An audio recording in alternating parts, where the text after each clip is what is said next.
Good evening, everyone. Welcome to week two, evening two, Thursday, March 27th.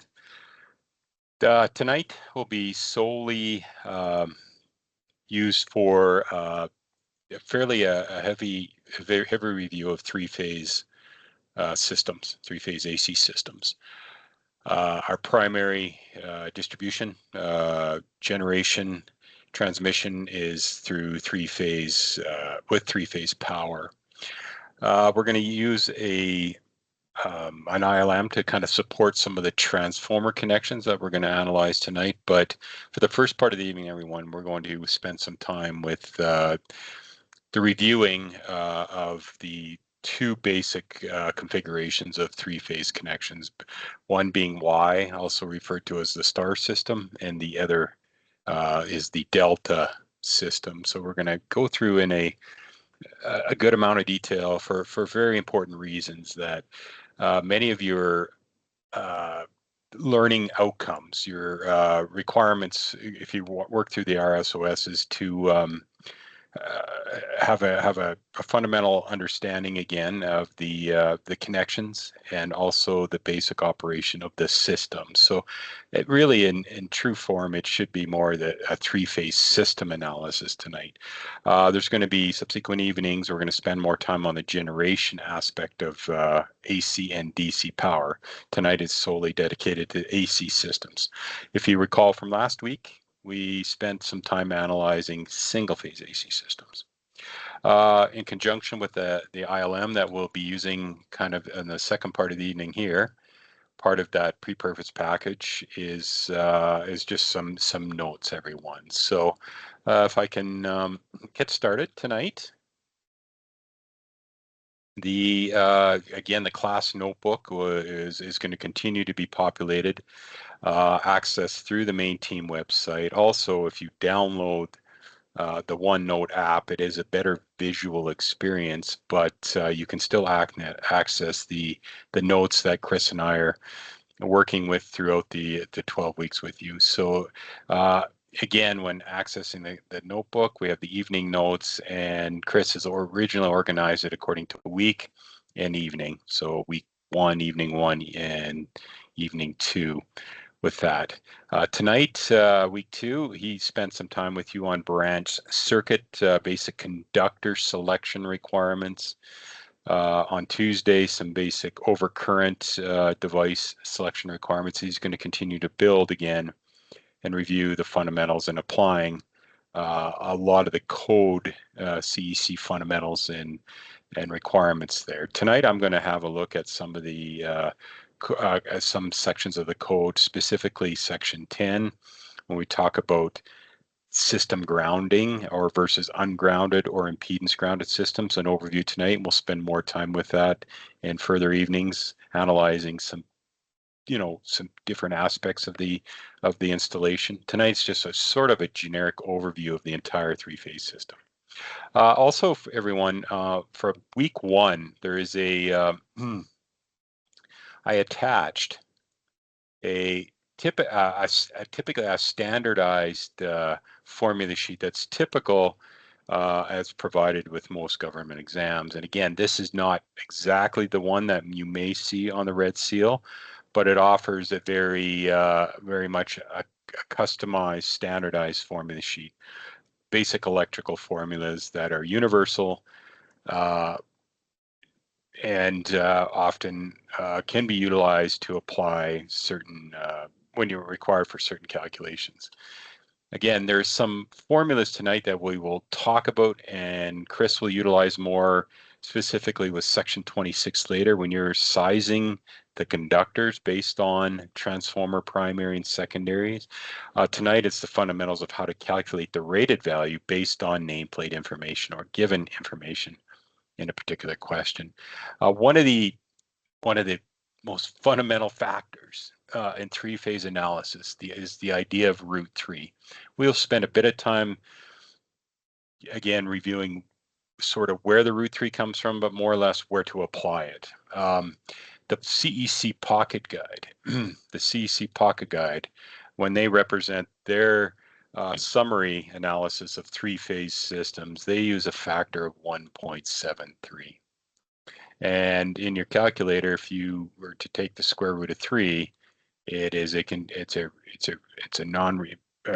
almost an infinite value, but it starts with 1.732 and a bunch of decimal factors in there. The idea of the square root of 3 is a fundamental factor for the difference between two values in these systems we're going to talk about tonight, everyone. Okay, so I'm going to get to the main note page that I have initially developed for you guys, and there is no particular handout tonight other than that ILM, which we'll go to. But we're going to start out with the world. I took some pictures of panels today while I was at work there at SAIT. But we're going to start out with the basic idea of three-phase systems. Well, to begin, guys, there is the concept of generation of power. In our utility grids, the main generation is three-phase AC. The utilization of three-phase power, or the production of three-phase power, from the point of generation results in three voltages or three phases being produced, three separate single phase voltages that are produced by one machine that are separated or displaced in time electrically by 120 degrees. These three-phase voltages, we represent as phases, are produced at the point of generation and are continuously repeating phases separated by 120. So often I just use the color representation according to the mandated color coding of insulation of conductors, but generally called phase A. In general terms, if we represent from the sort of a reference in time starting at 0 degrees, phase A will occur sinusoidally through its continuous repeating fashion until the generation of the power is stopped, followed by phase B 120 degrees later, and followed by phase C. This is called phase sequence, guys, the repetition or the order of which three-phase is produced. And the idea is that we need at least three lines to represent this type of power represented to loads in our industry. So phase sequence is defined as the order or of repetition of voltages.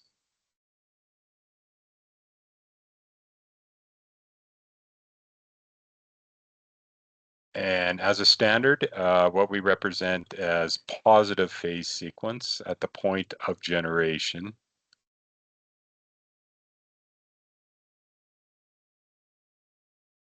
is A followed by B followed by C. We represent it as typically letter representation.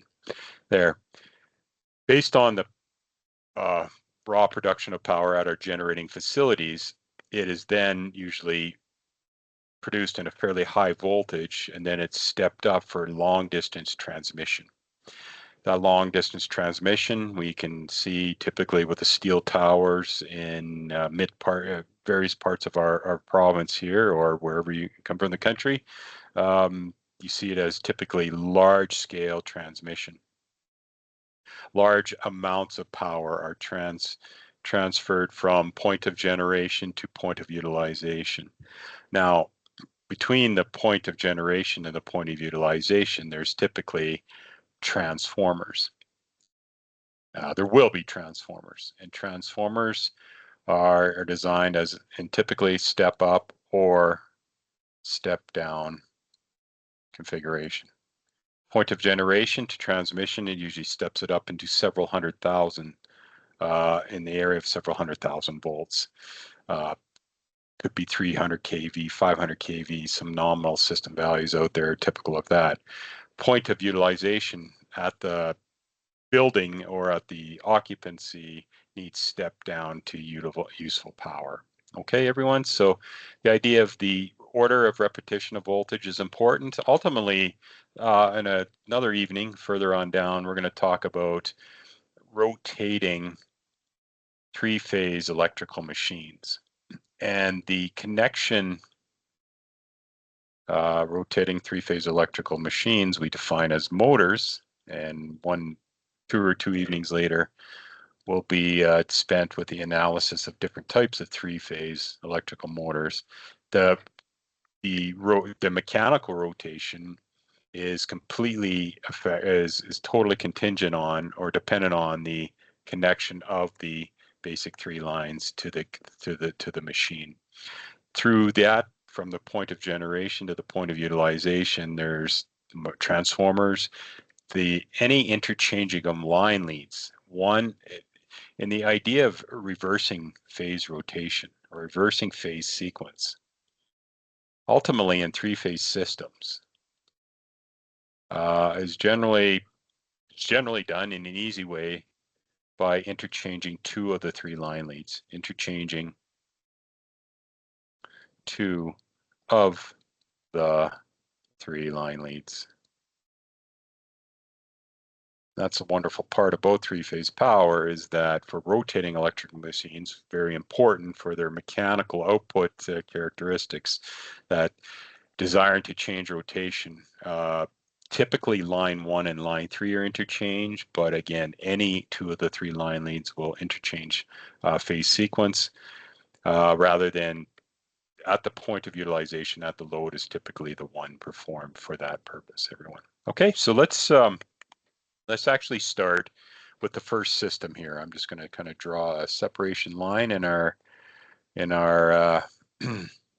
notes page here, guys. And the wonderful part, or the nice part about the three-phase, or the note system that the class notebook has. So I've titled this one Three-Phase System Review tonight. So if you're reviewing a later purpose, you can actually, utilizing whatever computer you can zoom out or zoom in, and it's an infinite canvas. So the true representation of how many notes are taken on an evening is typically zoom out or scroll out, and you can see and then zoom in for particular points. So I try to view mostly when I'm representing to you all at 100% here. Okay, guys. So we're going to start with the first system tonight, analyzing the first condition, first system, and that is the Y three-phase system.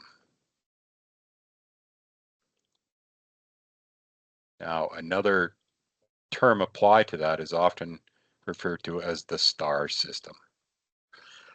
Primary generation, typically most large three-phase generators or three-phase alternators will produce, they have a Y connection at their stator. And there's a very important reason for that, and we'll get into that a little bit more. All right, everyone. So the supporting information for three-phase Y systems or star systems, if you have your CEC Pocket Guide, CEC Pocket Guide, I like to provide references in case you have that. If not, then we have the notes over the next 12 weeks, which will be very much helpful for this the studying purposes. Starts on page, how they represent and analyze the Y system, page 79 to approximately page 79 and 80 start out there, everyone. Now, the basic characteristics are three phases, all right, specifically connected. Now, the differentiation between Y and delta is simply a connection, and we're going to talk about that and support that with some additional material tonight. So what I'm going to do here is just kind of represent, and we're going to do, or I'm going to represent an ammeter installed. We're going to sort of analyze these systems as balanced for the most part. Balanced systems mean the same current will be, and same power factor is represented in each connected phase, but we're going to represent a little bit of unbalance tonight too. So a basic three-phase supply or source represents just a schematic drawing, everyone. There's different ways you can represent the Y connection, and it's commonly drawn as a Y symbol or a Y letter to simply it's not a Y, it's not represented as a Y, but it represents a visual to help us understand the basic system. So we're going to start with a one of the most common systems. It's a three-phase. We're going to start with a grounded Y system, a solidly grounded, everyone, Y system. That's the most prevalent three-phase Y system we have in our industry. So we're going to start with sort of some transformer connections here, everyone. And when we get to the ILM tonight, we're going to actually see it in better represented form there. But the idea of connecting three separate coils wrapped around a core to support a three-phase system. All right. So what we're going to do here is kind of represent three line conductors. Now, according to 4032, the standard color codes, the insulated conductors are. We're going to start with this is phase A here, phase A of the transformer winding. This will be phase B of the transformer winding, and I'm just going to represent it as a schematic here, and then phase C as our transformer winding. So three transformer windings. We'll describe the connection in a minute here, how the pocket guide sort of represents it. Bringing three line conductors out of the transformer. These are our ungrounded line conductors. Whoops, there, it's kind of went crazy on me there.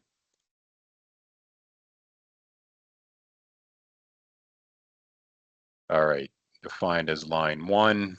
I won't differentiate the color here, but line 1, line 2, and line 3. Okay, I'm going to represent the idea of overcurrent protection right away. All right, the idea of circuit breakers are fusing. All right, everyone. And I'm going to represent the idea of distribution of this supply power. And I'm going to represent sort of a conduit or raceway, a metallic raceway that we're going to extend the three line conductors to a load. All right, so we're going to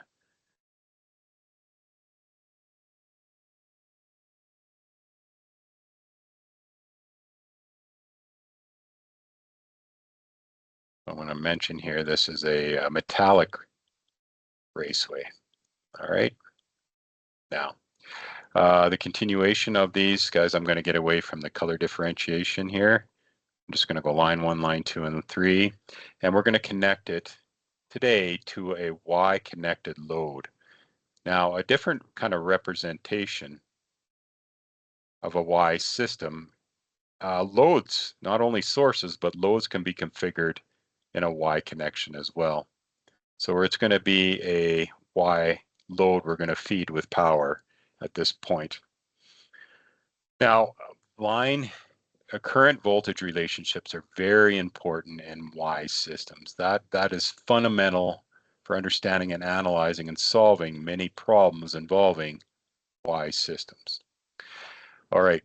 First of all, guys, we're going to talk about the idea of the production of voltage at the transformer. Common system configurations in industry for three-phase systems, we'll just start out with it, is the production of a phase voltage of 1. So we're going to start that each one of the phase or coils represent a 120 volt value. All right. Now, the unique part about the Y system, everyone, is the forming or the common point formed by the ends of each of the phases. In other words, the polarity, the shared polarity, the instantaneous polarity, if they're all the same, we connect those common points together, defined as all X2 terminals on a transformer or on a three-phase source. This is referred to as a common point. And the one thing about the common point with a solidly grounded system is we define that often as our neutral point. It is in a solidly grounded system. It is grounded for safety. Everyone, and some of the rules that I'm going to put in here we'll look at tonight pertaining to solidly grounded systems, which are typically Y systems, are mentioned in 10206(1)A and B, and also the conductor to be grounded is 10208(1)C. Now, this, I can't draw a white conductor on a on a white background very easily, but if the fourth wire is brought out for the connection to the load, that is called our identified neutral conductor. If it's extended to the load, then the purpose of it is to connect two different voltage characteristics in the system. Now, the very first voltage characteristic we often define is the phase voltage, everyone. The phase voltage is all you ever have produced at the transformer's winding or the generator's winding. Now, what we would indicate with that measurable voltage, everyone, is from the line extended output of X1 of each of the transformer winding into the system to the neutral point. Based on a grounded system, we should have a 120. This is our established 120 system here. Now, the other measurable potential in a Y system is what we call a V line to line, or called V line, everyone. So it's the measured value that you would obtain between two lines in a system, what we consider to be our ungrounded lines in this case. Well, this is an important fundamental, everyone, is this is called V line or V line to line. It is different than the V phase. This is our V phase, or V winding, our V coil. And our phase voltage and our line voltage are not equal in this system. It is not equal. So what we can often say is the line voltage in a Y or star system is equal to the phase voltage times 1.73, or in other words, the root of 3. So if we have a known phase voltage of 120, what is produced in the line, if we multiply it by 1.73, everyone, is a sort of just a factor that they use in the pocket guide, we'll obtain approximately, or you'll see approximately 207.8 in your calculator for a nominal system that represents 208 volt line potential.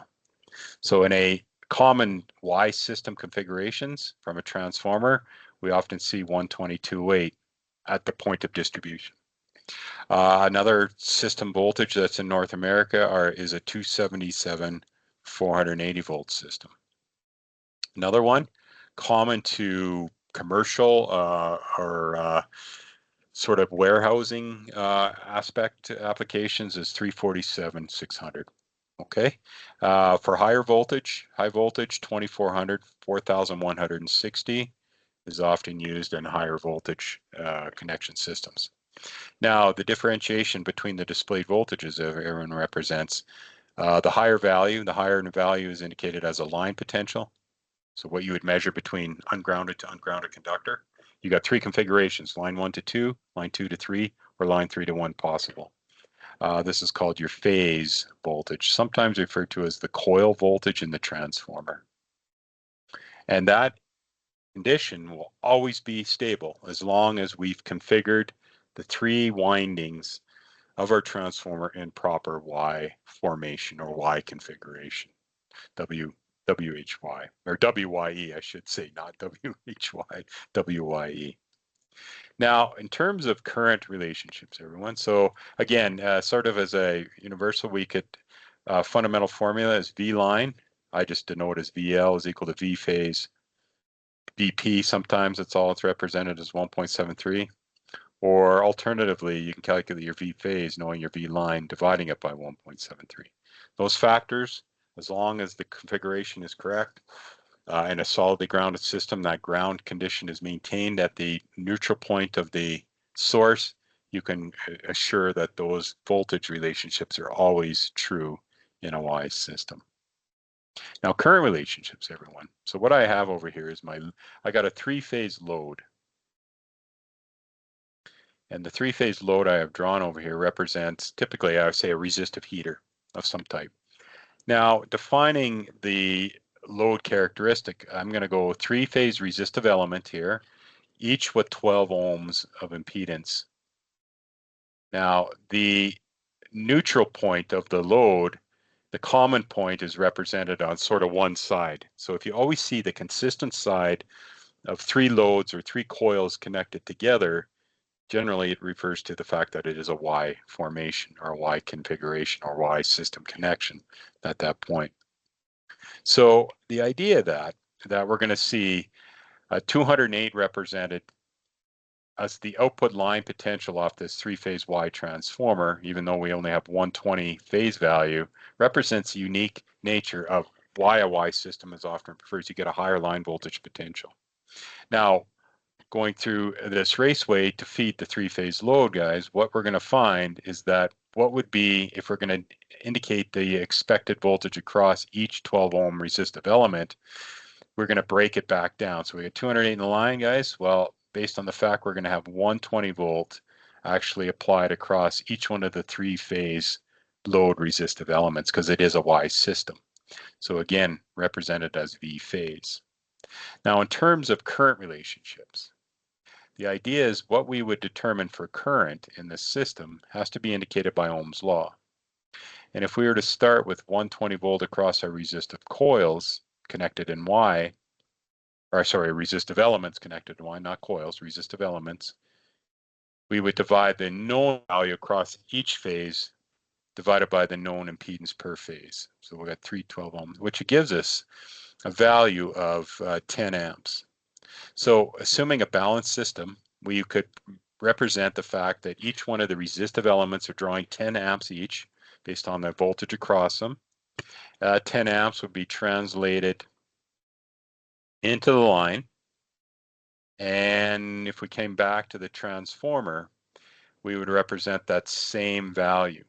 So there is one, if you consider the point of origin, the neutral point, all the way through to the connected load, all Y connections, the current will flow neutral point to neutral point and back. Based on the fact that it is balanced, there's no fourth wire required to be extended to the three-phase load in this case. And this is our current relationships in a Y system. I phase is equal to I line. All right. The equality is there for current, not voltage. In voltage relationships, there's inequality in a Y system. There's a √3 factor or a 1.73 times factor between those two. But in current relationship, guys, whatever the value of current through the load or through the transformer winding is, it's the same value current that's extended or transferred into the line in this system. So if we've established that we have a 10 amp current flow to our resistive Y-connected load, that 10 amps will be expected all the way back and supplied by the Y source, this Y transformer in this case. All right. Configurations represented, guys. If you were to kind of look at a Y system or a Y configuration in an alternative form or a schematic, they often represent a transformer winding. So this is actually directly from page 79 of the Pocket Guide. All right. And three separate transformers. And we're going to look at the primary and secondary later. But the secondary is typically more pertinent to us in terms of three single-phase transformers, but connected into a three-phase system right here. We mentioned a little bit last week about the idea of subtractive or additive polarity when we're analyzing only one single-phase transformer in a single-phase system. Well, in a three-phase distribution system, and the point of transformation, typically there is three, at the core, three transformers. We're going to talk about a uniqueness of two transformer configurations to conclude the evening. But the idea of a distribution bus, if you will, and the idea of the transformer connections, we'll call this X1, X2, transformer A, transformer B, and transformer C. So we're not going to worry about the primary circuit round, just the secondary circuit. And one to represent the idea of the utilization of the fourth conductor, which often represents, and it will represent your solidly grounded conductor, connected effectually to the general mass of the Earth through a grounding electrode, through a ground plate or grounding rods of some type. Chris is going to spend quite a considerable part of an evening talking about grounding and the conductor requirements at that point. Just an overview tonight, guys. Well, if we represent this as line 1, line 2, and line 3, to recognize whether it's a Y or delta, that's what we're going to get to, guys, is the idea of the connection into the system. This is going to be line connections. You're going to see that the X1 terminals of each one of the transformers usually get connected to the line outputs, the ungrounded conductors. Forming a common point with your X2, guys, can be drawn each equivalent to the neutral grounded connection right here at that point. Now, based on the system voltage, guys, let's just use something different here. If we had 347 volts produced on each transformer secondary, we would see that we would indicate 600 volts, or the √3 factor of the value that's obtained by the Y-connected transformer secondaries. But the idea is the uniqueness of forming a common point of all consistent numbering on the transformers, forming a common neutral point of the system. Okay, so one thing about this, guys, is that with the fourth possible wire, we consider that we often refer to this as a three-phase four-wire system. And that is common characteristic of a Y connection, a three-phase four-wire system. All right, I have, guys, I'm going to do a bit of jumping around, but these visuals are there for you to look at in future consideration. I took a picture of a three-phase four-wire panel from one of our lab connections earlier. Three-phase four-wire, 120, and tells you where it's fed from a three-phase four-wire transformer. But the uniqueness of connection circuit breakers, and when I opened up the cover, the utilization of single-phase loads, connecting single-phase loads into the system, which is shared neutral, single phase, and the idea of the possibility of only three-phase output as well. All right, three-phase connected loads. Now, the idea of the fourth wire is produced for the idea of a common configuration consistency. All right, so what we're going to actually represent here, guys, now is the idea of the three-phase four-wire system and analyze it a little bit. In this three-phase four-wire panel, I'm just going to kind of represent a little bit of representation of the bus bar layout of the system. Line 1, line 2, and a vertical arrangement based on the panel. And the uniqueness of the connection of possible circuit breakers. So here will be a circuit breaker position defined by circuit breaker 1. Line 2 will extend power out to circuit breaker position 3. And the third bus in the three-phase distribution panel would be represented by circuit 5. Alternatively, on the right-hand side, you would see two breakers 2,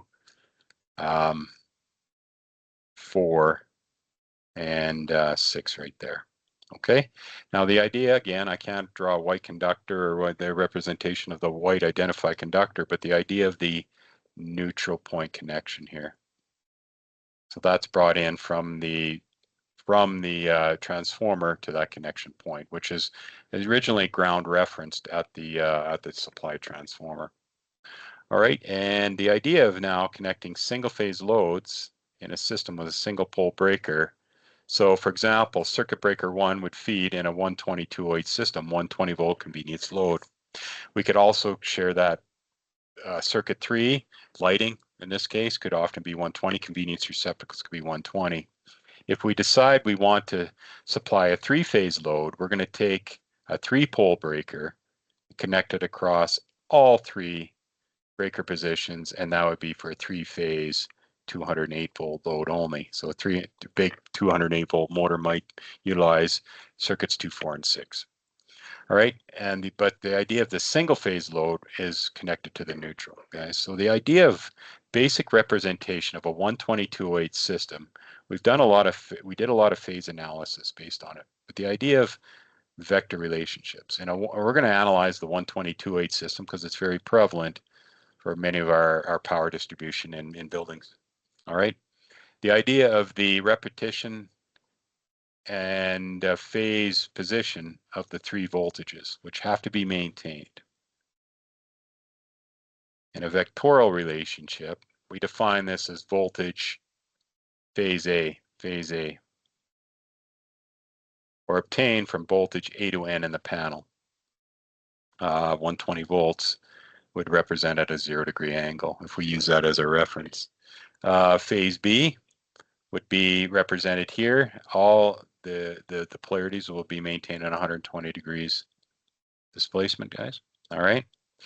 Phase B would represent 120 volts voltage at a 240 degree polarity. And phase C would represent a 120 volts at 120 degrees polarity. This defined by phase B and phase C. Now, that's the important part about a solidly grounded Y system, everyone, is that to maintain proper phase voltage and relationship, we have to maintain that solidly grounded with our neutral identified connection point, our common point of our transformer, solidly grounded system. Now, the idea, though, is a typical indication, a very good indication of the degree of unbalance in a Y system is to clamp an ammeter and measure the neutral current, everyone. And the magnitude of current is a direct indication of how unequally we've sort of divided up, say, our single phase loads in a system. If we have, for example, we're going to now go with the current relationship. If we have three equal currents or only a three-phase load drawing power off a three-phase Y system, oops, let's draw it this way, guys. With current relationship, if the currents are equal in magnitude, say 10 amps at 0 degrees, 10 amps at 240 degrees, like that resistive heater we talked about a few minutes ago. Vector sum, everyone, represents the idea of if there's any resulting magnitude. If you add three currents of these polarities displaced by 120, everyone, and I'll mention a little bit about it, but I'm not intended to go through phasor addition in great detail over this course, but the idea of adding those vectorially together. So what you could do, and a sharp calculator will do it very nicely, or you use trigonometry and cosine and sine to derive the resultant value.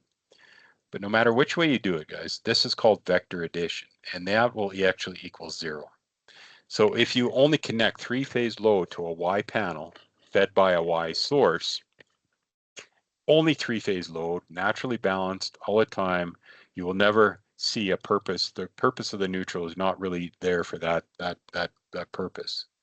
But any unbalance in the system, such as single-phase loads using power off the three-phase panel, you're going to disrupt that not equal potentiality, but equal. Yeah, it's an equidistant or an equal potential current relationship, everyone. So I just want to sort of represent sort of the logic behind this. So we're going to do a basic idea of a Y connected system feeding three single phase loads that are unbalanced, everyone. Okay, so we're going to do an example here.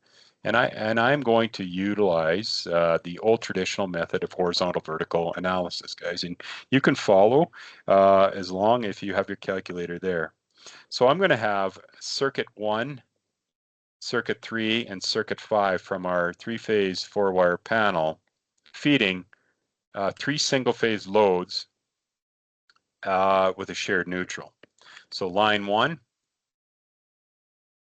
line 2, and we'll call it line 2 and line 3 as a pulled set in the system. And then I'm going to extend a neutral conductor to feed these loads. All right, so here we go. So we're going to go with three different loads, single phase loads, and I'm just going to give you the complete. I'll just draw it here, everyone. and represent the idea of the required neutral current, or in this case, expected neutral current in the system. So 3 single-phase 120-volt loads are fed. 3 single-phase 120-volt loads are supplied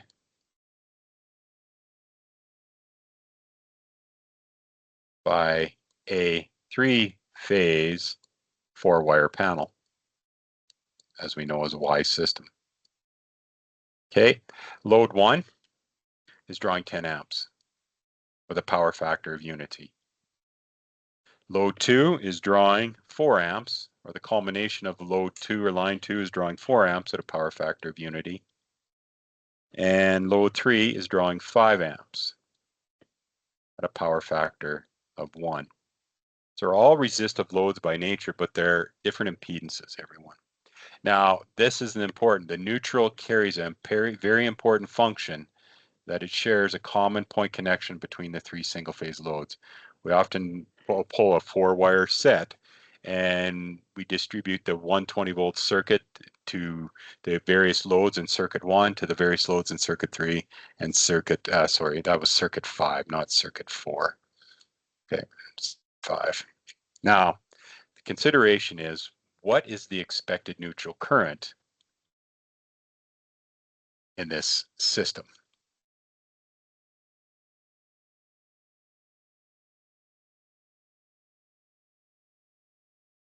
And guys, with the current values, the voltage isn't really relevant, but we are going to represent a 120, 208 distribution panel represented. So again, we would expect at the panel to measure 208 volts here, line to line, but our value voltage, as long as the neutral is connected effectively amongst the 3 single-phase loads, you can assure the fact that you should have 120 volts,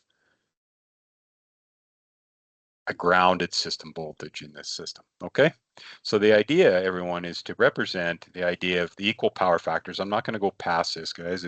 We could continue this and get more complex, but the idea of what the neutral current does. All right. So we're going to represent an evasive vectoral relationship is a 10 amp at 0 degrees represented by our phase A load. 120 degrees later, we represent a 4 amp load defined by phase B, and we'll consider that at 240 degrees because that is the same power factor as phase A load. And then in phase C, we have a 5 amp load, 5 amp single phase load operating at 120 degrees. So with equal power factors, we would still maintain 120 degree phase displacement amongst the currents, or between the currents in this system. So the idea is vectoral addition in a fundamental way. If you, and this is a good for vectoral addition in general, if single phase circuits would be just usually 2 vectors to worry about. But we talk about a horizontal and a vertical component to each current, defined by a cosine and a sine function in your calculator. So we're going to start up with a phase A load. Well, we represented 10 amps at 0 because we usually use phase A as a reference. Now, as in your calculator, if you just go 10 times the cos of 0 degrees, you will get a in-phase coordinate for the phase A of 10 amps. And then what you always do for the vertical component is you do 10 amps, whatever the value is, times the sine of 0. And you will find that that actually has a 0 vertical value. Now we do the same thing for the other currents. We do 4 amps, in this case at 240 for the phase B load. 4 amps times the cos of 240. And then we do 4 amps times, or just 4 times the sine of 240. You don't put in the degrees, I'm just representing what we're doing. You will find that 4 amps times the cos of 240, cosine, is a -2 value in your calculator. You can confirm this at any point. 4 times the sine of 240 gives me, I'm going to use a rounded value of -3.46.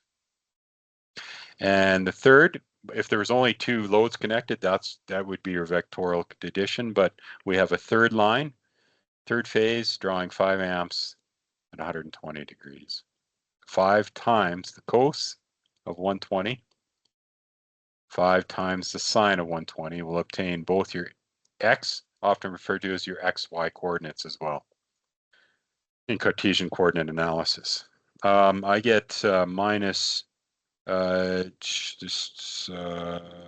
I get, oh yeah, minus 2.5 here as my x, or my horizontal coordinate, minus 2.5. And I get a rounded value of plus 4.33 for my C phase current, or my C load current. At this point, what we can do, and if you want to see that calculator, guys, I can bring that up in future consideration, but we just add up the horizontal and vertical components of mathematical addition, subtraction. 10 minus 2 is 8. 8 minus 2.5 leaves us at 5.5 resultant value for our in phase. Then we do the same thing for the vertical sine or y coordinates. That equals a value of 0.87, 0.87. And in mathematical analysis, what we're doing is represented as a right angle triangle, that the neutral current represents a magnitude based on the hypotenuse of it. And that represents your in phase and your out of phase coordinates, everyone. And from last week's discussion, Pythagorean does work quite nice for the resultant value. And we obtain approximately 5.57. In other words, approximately about 5.6 amps of expected current on our neutral.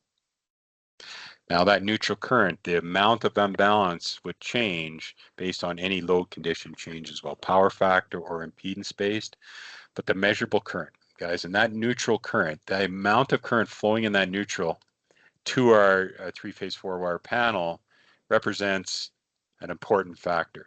What the neutral is doing, maintaining proper effective connection amongst the three single-phase loads, is making sure that the proper voltage, the grounded system voltage in this system, our phase voltage, is presented across all single-phase loads at all points in time.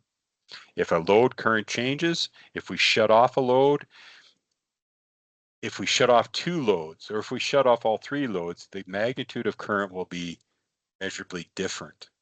But the purpose of it is it's conducting the unbalanced current. And that is only for the purpose in three-phase four-wire systems. It's to maintain proper voltage across each of your single-phase loads in the system. Everyone, so guys, that sort of represents the idea of the neutral requirement. If we're only supplying three-phase load, then we don't worry about supplying a neutral or a fourth wire to a three-phase, say, Y motor or a three-phase motor connected to that same distribution system. It's drawing equal amounts of current off each phase or line, and each of the power factors are equal. And if you add up three currents displaced by 120 degrees from each other of equal magnitude, your result will always be zero in your calculator at that point in time. So one of the most, the purposes behind Y systems, guys, is the flexibility, the ability to be able to supply 208 volt three-phase loads, and ultimately you can supply single-phase loads off two lines if you want to. There's a third possible load configuration that is sharing between two lines for a single-phase 208 load, but generally we have three-phase loads or single-phase loads of the lower nominal value in that particular system. And the availability of two system voltages are the normal characteristics of this particular very stable, very common, our most common three-phase power distribution supply connection out there in industry for most of our systems. Okay, guys, so not too much more. What I would like to do is just talk a little bit and actually take you to, sorry, I'm jumping around here a little bit, into the section 10 tonight a little bit. So we have some familiarity with that. Again, now section 10, a very important section in our code book, but represents the idea of proper grounding and bonding, guys, to reduce the shock potential in systems and to maintain proper voltage across our loads under almost all conditions. So again, Chris is going to spend a considerable part of another evening in the future going through this, but the three basic system grounding overview or system designs, guys, are, well, I should say a solidly grounded system, a very common system. I'm on section 10 of the code book, guys, right around page 100 if you have it available. We're going to talk a little bit right now about impedance grounded systems, and then we're going to talk a little bit about ungrounded systems as well tonight. The object of grounding, though, is mentioned in 10002. The objective of solidly grounding an electrical system and bonding its associated equipment is to establish a low impedance connection between the grounded conductor and the non-current carrying conductor parts of the system to stabilize system voltage. That's a stabilized system voltage, so we don't have a rise from ground potential exceeding a certain value in this system. All right. So what I would like to do, guys, with a little bit about, and actually I'm gonna actually go a little bit here into section 10, or in the same section, guys, but the idea of the system grounding connections, solidly grounded systems. The 10200 series of rules represents all the information needed for solidly grounded systems, which last week we talked about a single phase 3-wire system utilizing 2 lines and a identified neutral conductor. This one, Y system, is 3 ungrounded conductors and 1 grounded neutral identified conductor.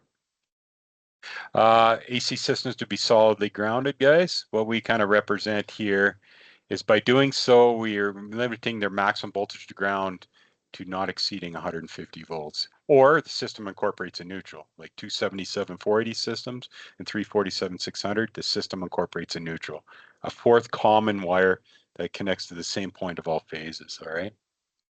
The connector to be grounded, 10208, subrule 1.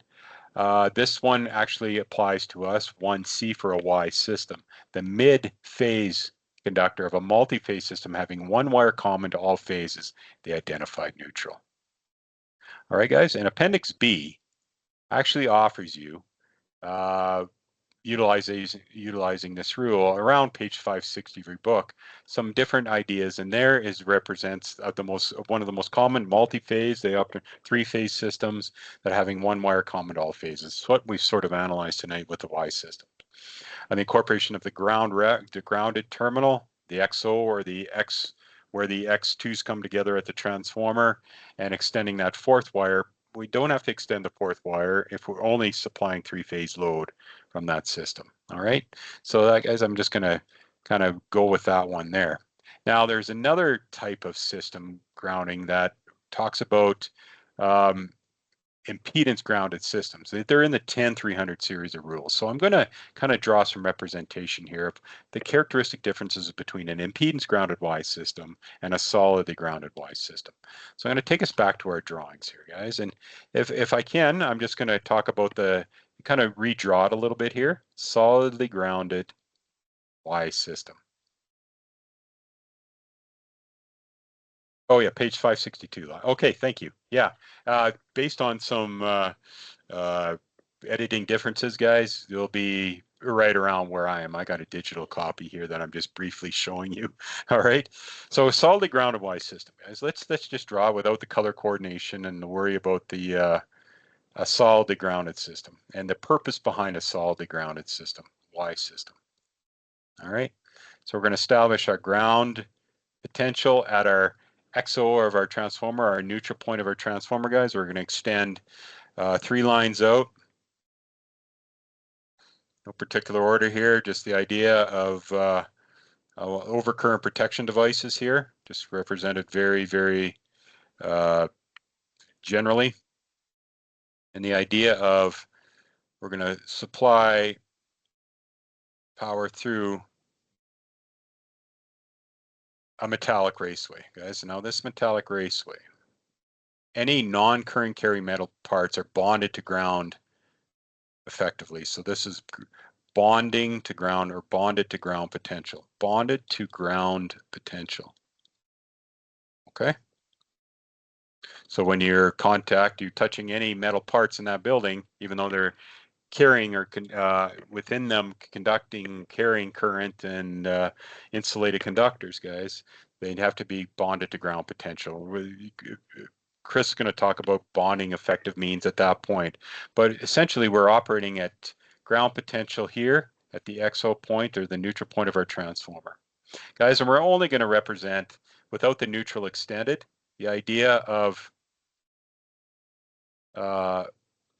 an inverted contact to ground, guys. So internally, I'm going to go through this metallic raceway. Let's say phase A or line 1 is actually contacted ground potential. So it's shorted out against the metallic enclosure of the metallic raceway. So this is my raceway.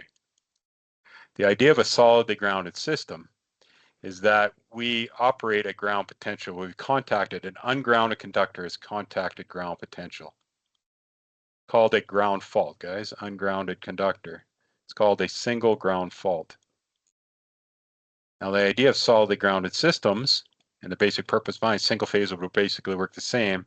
A high fault current would flow, and I'm just going to, the idea is to set up a high fault current in that line that will flow to ground through the transformer, the source at that point. So this fault current, the idea of solidly ground system is to set up a high fault current that will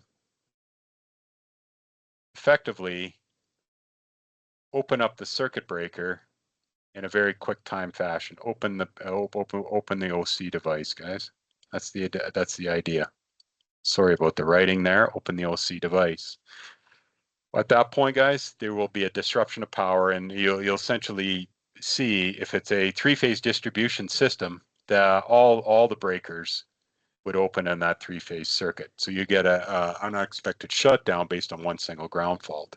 It's to facilitate the operation of the overcurrent device by intentional contact or unintentional contact to ground, a high fault current, which will only be momentarily established until the breaker opens the circuit.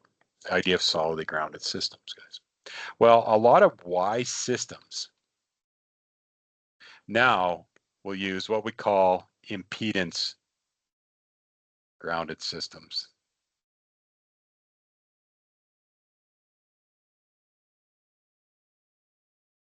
For large scale distribution. All right, so guys, this is a solidly grounded system represented in section 10 in the 200 series of rules. All the details there of connections, the purpose behind it. So you will get, with one ground fault, guys, one line contacting ground, a high fault current flowing back and supplied by your source so that the fault current is set up high quickly enough to operate the breaker in a very effective, timely manner. So to disrupt the fault current in a very quick, operate the device as fast as possible, because that fault current will only be there momentarily.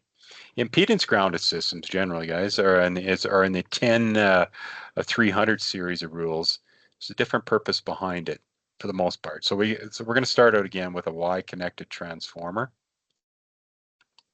Y connected supply. All right, our neutral point, we're going to extend, but this time what they will do, as at the service, they will connect a resistive load, or what we call a neutral grounding resistor, between the common point of the transformer and your ground reference. So this will then get connected to your ground electrode, your ground plate, your ground rods. So this neutral ground resistor is intentionally connected in the neutral between the X2 or XO of the transformer and ground at this point. So it presents, let's now talk about it. So if we extend only 3 lines into a 3-phase distribution system, everyone, again, similar to what we had before, and we're going to deal with only one system called a high impedance ground. It's called a high impedance ground, typical of low voltage systems. Very different purpose behind this. Okay, so now let's just go with our metallic raceway bonded to ground potential. All right. And continuing on to our regular load. I'll call this my regular load over here. regular load. All right. So now this time, what's happened similar to my solidly grounded system, line conductor 1 has contacted, the insulation has rubbed off, guys, and as we know, our metallic, our non-current are effectively grounded to ground, bonded to ground potential. Bonded to ground potential so that anyone touching that will not receive a shock because their feet are on the ground, right? Ground potential. So the difference here is this: with one ground fault in an impedance grounded system, a very different situation is set up. Fault current will still flow, everyone. So I'm going to represent here this fault current, but I'm going to try to represent it slightly different. So a ground fault current will flow through to our transformer, but this case to ground potential, but be limited by the actually connected neutral ground resistor. So fault current magnitude is limited. Fault current magnitude is limited in this one.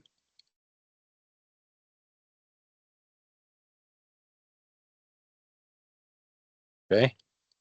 Now, because it's limited, it's generally lower than the trip setting of the overcurrent, lower than the OC trip setting. What that will allow, guys, is to maintain uninterrupted power to your regular load in the case of one ground fault. So it will not necessarily operate your fault device, guys, but there's another important function here. There has to be a ground fault monitor or a ground fault indicator.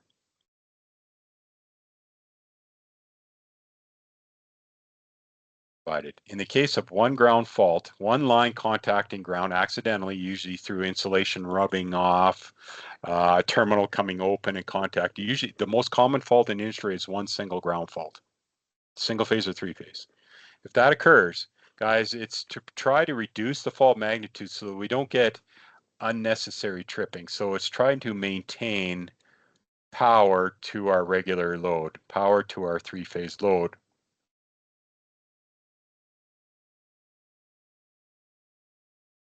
With one ground fault. And with that, the requirement, according to section 10, 300 set of rules, is that ground fault indication has to be indicated by personnel. But you won't get unexpected shutdown, guys. You'll maintain three-phase power to your regular load. The voltage there won't change, guys, line to line. It'll still be 208. It's a very interesting thing. But the problem is you change the voltage to ground on your unfaulted phases. We're going to talk a little bit about that. So just a real kind of representation. In a Y system, equipotentiality is basically very important. So let's go with 120, 120, and a 120 system. This is our ground potential, 0 volts. Under normal application with no ground faults, guys, your voltage to ground is 120. In the case of a single ground fault with a fault limited system, your grounded phase, your XO of your transformer still, your equipotentiality is still established at your transformer. You'll still have 120 here, 120 here, and 120 here. But the problem is the faulted phase, this is my faulted phase. If you were to measure to ground, everyone, you get 0 volts. So you get 0 volts to ground. And your unfaulted phases, you'll see rise to line potential. So it places undue dielectric stress on your unfaulted phases. They tend to be, ground faults are not preferred, guys, but a single ground fault, you can limit it and just allow alarm condition. The purpose of that alarm is fix the fault before it leads to the worst case scenario, a worst case of line-to-line fault, which then does not utilize the neutral ground resistor path at all for fault current. A line-to-line fault is a direct short circuit operating your overcurrent devices, creating an unexpected shutdown at that point. So the idea is that this is called a high impedance ground or an impedance grounded system. It uses at its basic function a Y transformer, but it's to limit the fault current magnitude to lower than the overcurrent device trip setting and a high impedance system to prevent unexpected shutdown. But only three-phase load, guys, is being served here. only three-phase load. If we need single-phase load served, we need a solidly grounded system, such as a three-phase four-wire panel, or we need to trip the entire breaker even with one ground fault. It also limits arc flash based on one contact to ground potential at that point. But it is important that ground fault indication is mandatory for authorized personnel. Okay, guys, so that is essentially the Y system.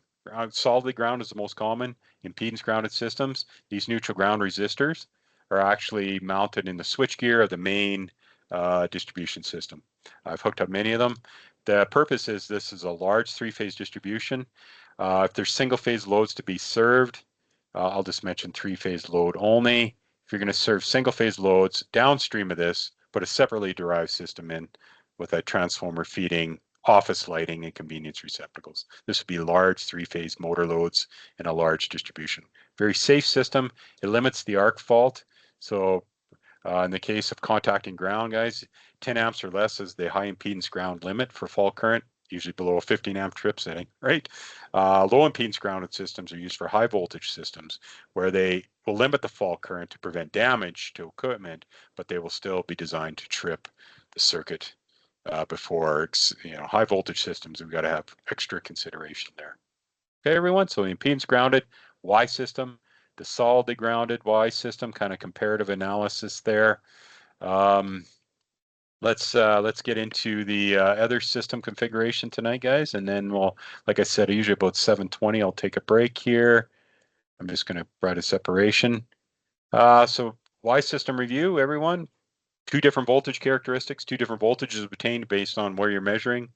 The current line to phase are comparative. Now, in a delta system, now that's our other main system, guys. Delta systems can be grounded, but they're generally ungrounded. We'll look at a little bit of that in this section tonight. Delta systems. Okay, if we start at the transformer, which is typically, for our reference, the source for us, we have a very different configuration of phases. So I'm going to kind of draw them. A delta represents the Greek symbol delta, represents kind of the letter D, but the idea of the transformer connections, three separate single-phase transformers connected into a three-phase system, represents a very different connection. Unlike the twos going together or the common points going together define Y, the transformer windings are actually connected in sort of a series. It's not really defined as series, but they will join the X2 of 1, called our phase A winding here, to the beginning of phase B, and then joining the end of it to phase C, and then considering the completion of circuit, and then extending typically 3 lines out, line 1, line 2. The most common delta system, line 2, as a 3-wire system. We're going to talk about a very weird hybrid system that's still out there in industry tonight as well, everyone. Okay. So with this transformer, most delta systems are ungrounded. Most are ungrounded systems, which the code section 10 has some very important considerations for. Most are ungrounded systems. There are grounded systems where they ground one corner or they ground a midpoint, which we'll talk about the midpoint grounding, but a lot of them are ungrounded. Now, big difference here, everyone, is the voltage characteristic. We defined the voltage characteristics of Y systems a little bit ago. Well, the voltage relationships with this, the most fundamental Y system, the 3-wire system, the 3-wire delta. I'll just go with that. Voltage relationships, guys, are very different than a Y system. There's no common point. There's no common point in a delta. If we were to measure from line 1 to line 2, that's still defined as V line or V line to line, just like V line to line in a Y system. Your line conductors. Well, a lot of delta systems in our industry use 240 volt voltage, 240 volt nominal system value to define our phase value. Well, a phase value is a coil value, just like it was in Y. A phase value is the equivalent of what they call coil voltage a lot of the time in a system. And that phase value is now equal to your line value. There's equality in the 3-wire delta system throughout the system. Okay, so if you were to measure across, let's just go with a different color here to represent any coil. In this system, we're going to define as a common one as 240. So you'll find only one voltage characteristic in a typical delta system. 240 is one, 480 is another. There are some 600 systems, but those are very two common North American delta system supplies out there. So we will have no differentiation. If we had a phase value of 240, guys, that defines our coil voltage, which defines our line potential as well. We're not going to notice any difference in measurable. We can't access a common point versus the two ungrounded. There's no grounded reference point to establish with this transformer winding, this transformer connection. Okay? But current relationships, guys, that's where we have the difference in it. And we're just going to stay with balanced delta tonight. That's the most common configuration. So again, with a Y system or a delta system, I'm just going to draw it down here. I'm going to, draw it a myriad of ways for you guys to kind of represent the idea. Another way to look at a delta connection, everyone, there's many schematic representations of the delta. It's all it is a connection. It's similar to before when we drew sort of the loads or the coils horizontally. We can also do that in a horizontal relationship here. And we're also going to look at it with a transformer connection as well.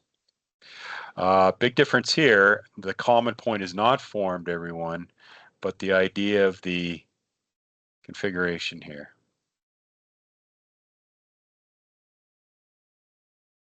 And we're extending line. There is another representation of a Y, sorry, I would say delta connection. Line outputs, line. So that's line 1, line 2, and line 3 right here. All right, delta is formed in many ways, guys. In a transformer, similar to what we did with the Y system a few minutes ago, just looking at the secondaries.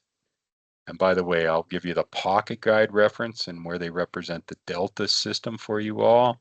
3 transformers, single phase connected into a 3-phase system to form 3-phase transformation. Another look at a delta connection, right? So the typically 3-wire distribution, line 1, line 2, line 3. There's a rare hybrid. We'll look at a delta high leg, but this is a typical or traditional, most common delta 3-wire system. Represents the connection formed this way, right? X1 to X2, X1 to X2, X1 to X2, and then based on the, we can access a line connection there. No matter what, everyone, if it's a 240 volt delta system, we have 240 volt everywhere in the system. There's no difference in voltage. Okay. Now, current relationships. So let's actually define right here the idea of the line current. All right, so the current values. Okay, so we're going to start with an ammeter in the line and maybe an ammeter in the phase. That's what we're going to represent. And we're going to start out with the idea of balanced loads again. So a very common configuration is to hook up a delta supply to a delta load. So similar to the Y a few minutes ago, we're going to represent a 240 volt delta source, 3-phase delta source. And this time we're going to represent 24 ohm resistive loads, a resistive delta heater connected to this 3-phase 240 volt delta transformer. Now, based on that, everyone, the idea is the 240 volt value is represented everywhere in this circuit. There's no differentiation, no difference in voltage characteristic anywhere measurable in the system. I'm going to kind of represent it everywhere. Now, to determine our load current, guys, what we typically do, again, is an Ohm's law application, based on the fact that we have 240 volts connected across each 24 ohm load, guys. I'm just going to use it for simplicity as a 10 amp current.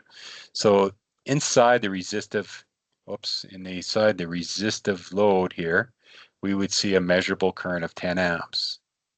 Well, this is where the 1.732 times takes place in a delta. Guys, 1.73 or 1.732 was the fundamental factor for Y system. So 1.73 times is the idea of the Y system. And that's in terms of voltage relationship. In the terms of a balanced delta system, 1.73 times that factor is based on current relationships. The voltage is the same, as we've mentioned, but the current is different. So if we establish that each one of these resistive loads connected in delta to a delta supply are drawing 10 amps each, everyone, this represents my I line current supplying the load.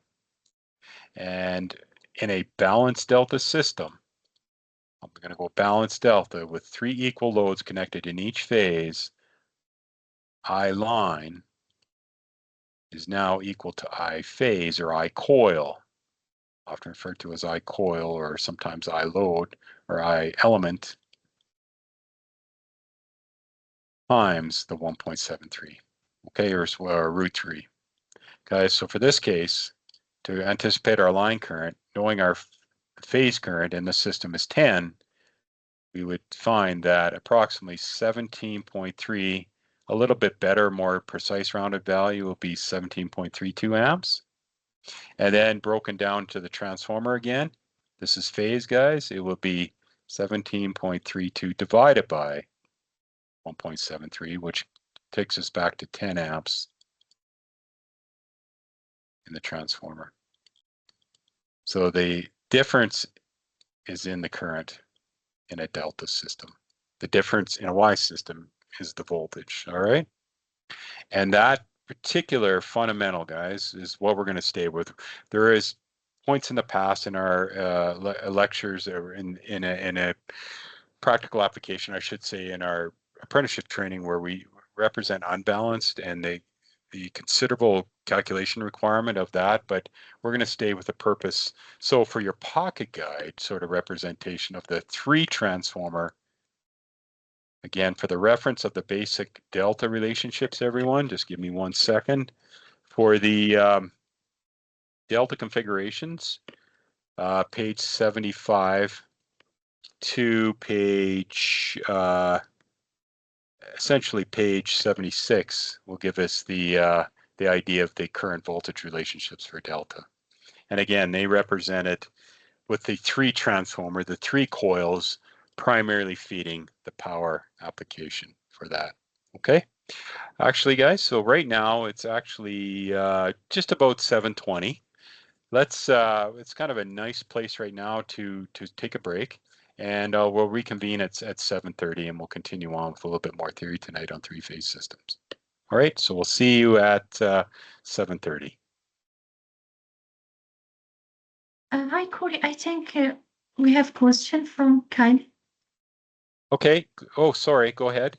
Sorry, Corey. I clicked it by accident. See you in a bit. Okay, we'll see you in a bit then. Thank you. Okay. Okay, Hanine, yeah, so see you everyone at 7:30. Thank you. You're welcome.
Great, everyone. So let's continue tonight with our analysis of basic three-phase system fundamentals.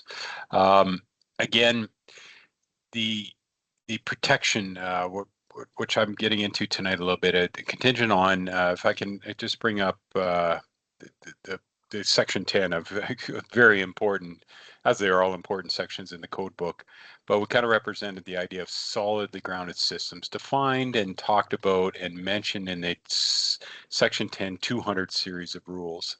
Again, solidly grounded systems used in many of our service entrances of many buildings. A residential, small commercial, single phase service is a solidly grounded system. Three-phase systems defined by Y connections or star connections are most commonly solidly grounded to set up a high fault current that will operate the overcurrent device very quickly, very effectively in the event of a line contacting an ungrounded conductor, insulation breakdown contacting bonded or grounded ground potential point. The idea of the impedance grounded systems, Chris is going to spend a bit more time with that in future for you as well, and we have some additional reference material later, guys. But the idea I think, very at its core, extremely important in terms of many application of electrical circuits. The idea of impedance grounded systems, the 10300, and the important purpose of representing automatic detection of a single ground fault before it leads to a line-to-line fault, which no protection through the neutral grounding resistor will be represented at that point. And then the ungrounded systems, primarily fed by three-phase, three-wire delta transformers. You would never have an ungrounded Y system. That would be very unsafe because of that common point in there. But the idea of ungrounded delta systems, there are systems out there you'd use an ungrounded just based on the three phases connected in a delta configuration. As in the idea of ungrounded systems, even though they might be represented, the importance of there still be on the occurrence of ground fault, the ground fault shall activate a visual or audible alarm to indicate the presence of a single ground fault. So through ground fault detection. All right, so everyone, guys, so 200 sets up the solidly grounded information. 10300 sets up the impedance grounded systems. An overview of that, and then the ungrounded systems. So you can only have one of three basic electrical systems in our industry. All right, so the idea of, I just want to kind of represent the idea of again, we're just going to use an ungrounded system. And so I'm just going to do this basic representation of a fault tonight, this system.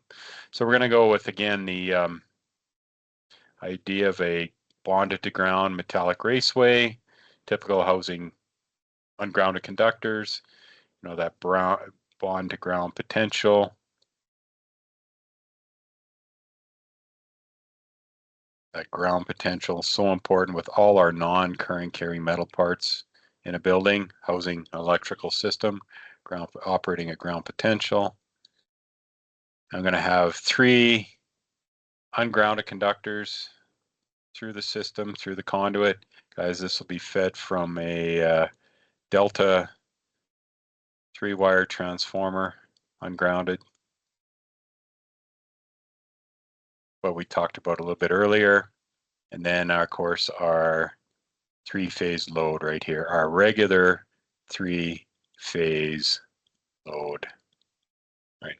Again, in the presence of a single ground fault, a conductor, some insulation breakdown contacts that ground potential. Single ground fault, again, has to be recognized for ground fault. Whoops, I should have maybe just shown as they are running through the raceway, showing the dashed line to represent inside the race, or inside the raceway right here. Okay, and guys, the idea of ground fault monitoring. Well, there is no fault current. If you have an ungrounded system and you have a single ground fault, there is no fault current because there is no intentional contact to ground at the transformer. Your fault currents will flow to ground through the transformer, which is your source for the voltage in those impedance grounded systems or those solidly grounded systems that I mentioned earlier.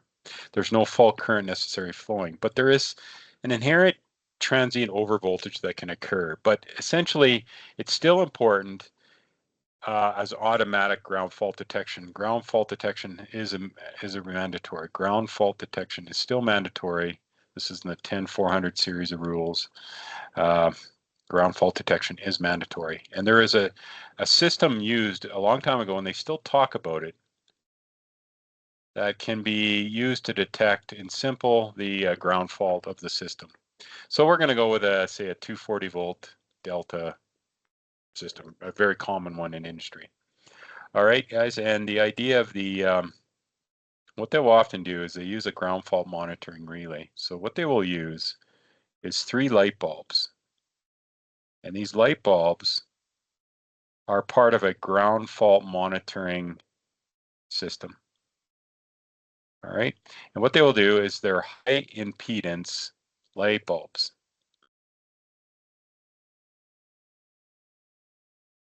And what they will do is they will Y connect the light bulbs. They will Y connect to ground potential. So what they do is they'll form one side of the 3 loads, and they will connect the common point to ground potential reference, which is easily done at any bonded point. So that's ground reference.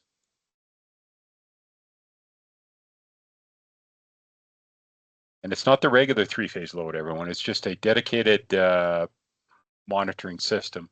What they will do is they will tend to connect those, or they will connect them in a Y configuration. So this ground fault monitor, it's a very easy system to use for ground fault detection.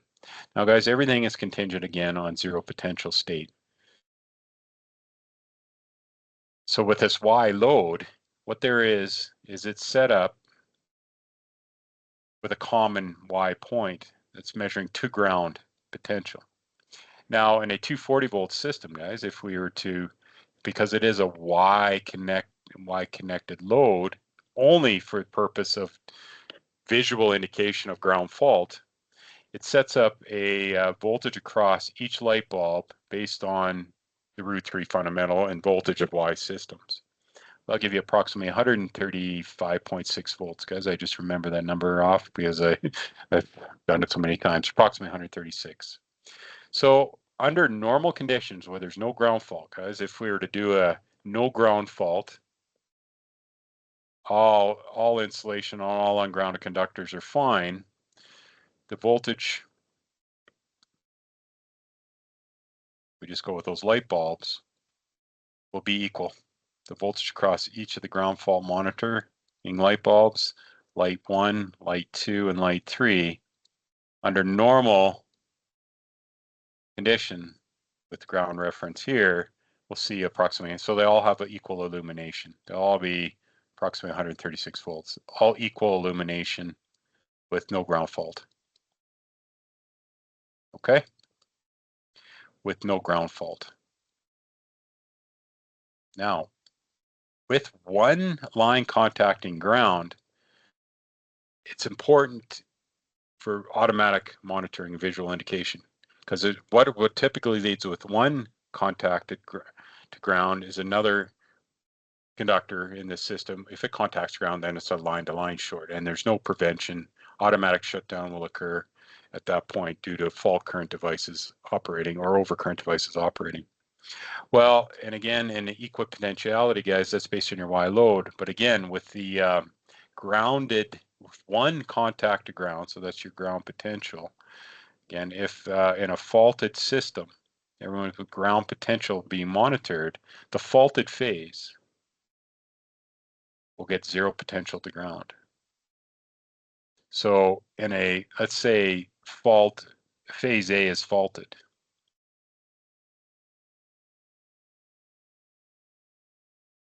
To ground, a ground fault. That particular light bulb connected there will go dark. It'll go completely dark. And light bulb connected in phase A. The faulted phase light bulb will go completely dark, everyone. And then, interesting enough, the other two light bulbs, the other two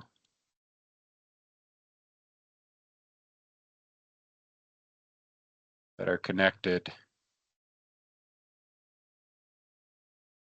to the unfaulted phases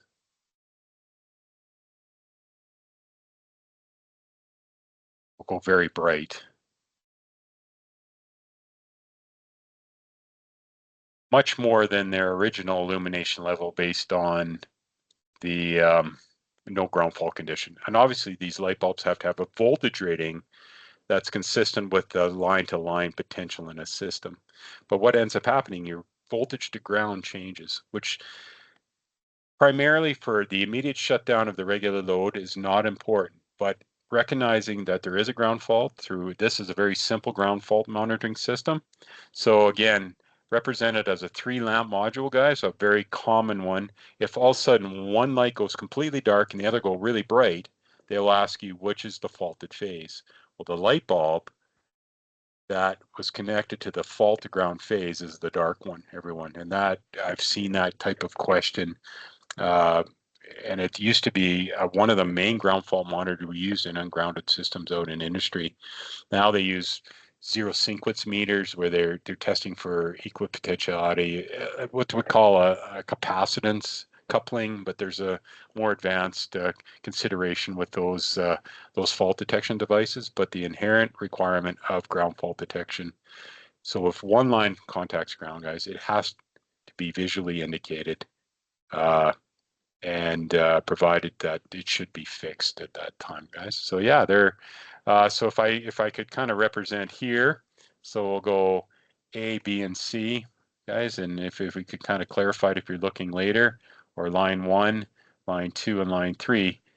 If line 1 is your faulted phase, this light bulb will be completely dark, and the other two will be much brighter, guys, and I'll kind of represent that with the idea of that faulted phase, because you will measure to ground on the faulted phase. Obviously, it's a contact and ground potential, 0 volts. And the other two, based on the Y-connected XO or the common point, will rise to line value. So you'd see, in this case, the faulted phase, phase A, phase B, and phase C, you'd see 0 volts measured to ground. And these ones, B to ground would measure 240, and unfaulted phase would measure 240, which sets up a problem with it sets up dielectric stress, guys. You're seeing a voltage to ground represented higher than what it's typically rated for at that point. So insulating all conductors for the maximum line-to-line potential is important in satisfying the insulation requirements of systems. All right, everyone, so that kind of represents the ungrounded 3-wire delta system. Let's continue on a little bit more, guys, with some concepts of the delta 4-wire transformer. So if we go back into section 10, where we talk about solidly grounded systems, there is some interesting not weird, but rare transformer configurations that actually used a 4-wire delta. It's not the stable, consistent, predictable system we have with three-phase 4-wire Y systems, but it is an exception to the sort of the delta system. Now, if we go back to 10200, solidly grounded system, 10208 exactly. I'm on page 104. You guys will be probably within a few pages of that. They mention in 10208 there is the mid-phase conductor of one phase of a multi-phase system. It's just called the identified conductor now, guys. And actually, those Appendix B diagrams represent this configuration right here. We're not going to mention the grounded corner one, but it's called the delta high leg. It's called the delta. So it's a multi-phase system. In fact, you have 3-phase supply, but you also have a 4th wire, not the predictable one of the 3-phase. The most traditional, guys, the most common 4-wire system is a Y system. The common point, line to ground, line to neutral, is consistent amongst all 3 lines, not the delta 4-wire, not the delta high leg. If a panel or switchgear is fed by a delta high leg system, it'll have to have warning on the label. And I actually have a panel picture, guys, that represents that above in the system. But a basic delta 4-wire system indicates, so I'll just go with a separate sort of a separation in here. It's called the delta 4 wire. Delta 4 wire, again, the most typical, because it's stable, it's predictable, it's understandable, is the Y4 wire for 120 or is amongst any line to ground or any line to neutral grounded conductor. Delta 4 wire, though, shares a very different relationship. So the idea is it has 3 transformer windings based on its original configuration. All right, and we'll call this point A in the transformer, and that'll extend out into line 1. Okay, we'll start there. This looks very much consistent to what we've actually analyzed with the 3-wire delta. This will be B point, this will be C point, and the 3 lines. But this particular transformer secondary actually has a midpoint connection in the B phase transformer. So this would be A phase transformer, B phase transformer, and C phase transformer. And as a midpoint. And what they will do is establish a ground potential at this point and bring out a 4th wire for connection, but it's not a neutral anymore. It's the identified conductor. Again, the white conductor in the system.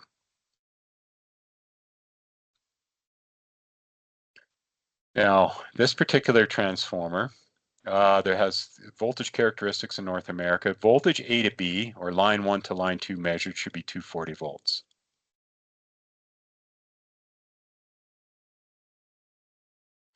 Line 2 to 3, or voltage B to C of the transformer, is also 240 volts. That's customary to a 3-wire delta system as well. So let's start there, everyone. The C to A is also 240. So if you were to measure between any of the lines, you're going to expect a typical, predictable voltage, consistent line to line, just like the 3-wire delta system that wasn't grounded. Now, the midpoint of the B transformer means that if we have 240 across a B to C winding, we will have 120 volts obtained. Well, we'll call it the endpoint, guys. We'll call it the endpoint, the identified conductor, but we'll have 120 volts here. And we'll also see 120 volts there. So if we were to obtain VB to N, we'll call it that midpoint. It's a 120 volt value. And voltage C to N is also 120 volt value. But the high leg voltage is obtained between VA and N, which is your red conductor, and that's defined and mandatory in Section 4 color of conductors, that in North America, the CEC code requires that the red to the neutral point is the high leg voltage, and it will not be 120, everyone. Geometric analysis or phase analysis would indicate it's going to be approximately 208. So that has to be carefully considered if you're hooking up single phase loads.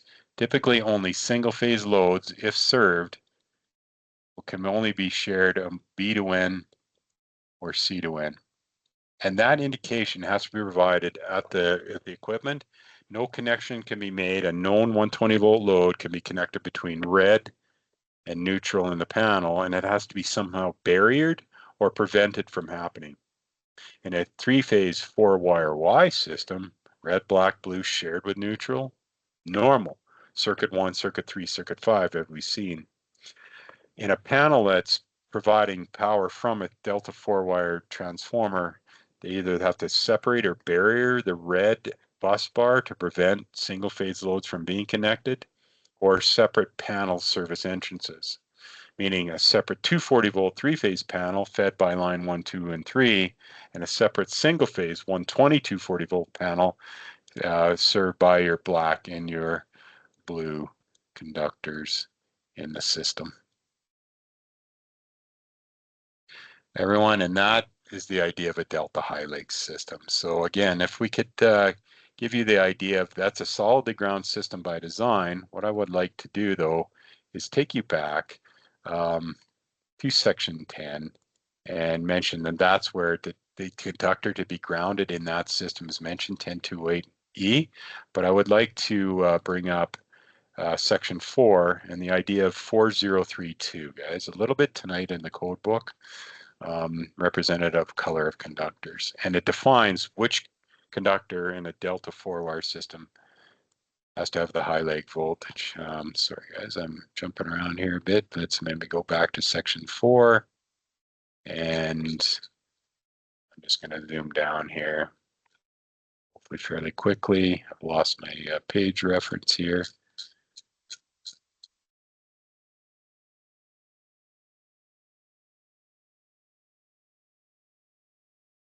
I'm almost, all right, okay. Right here, guys, 4032, identification of color requirements of insulation on three-phase systems, red, black, blue, defined by the three-phase system. There it is.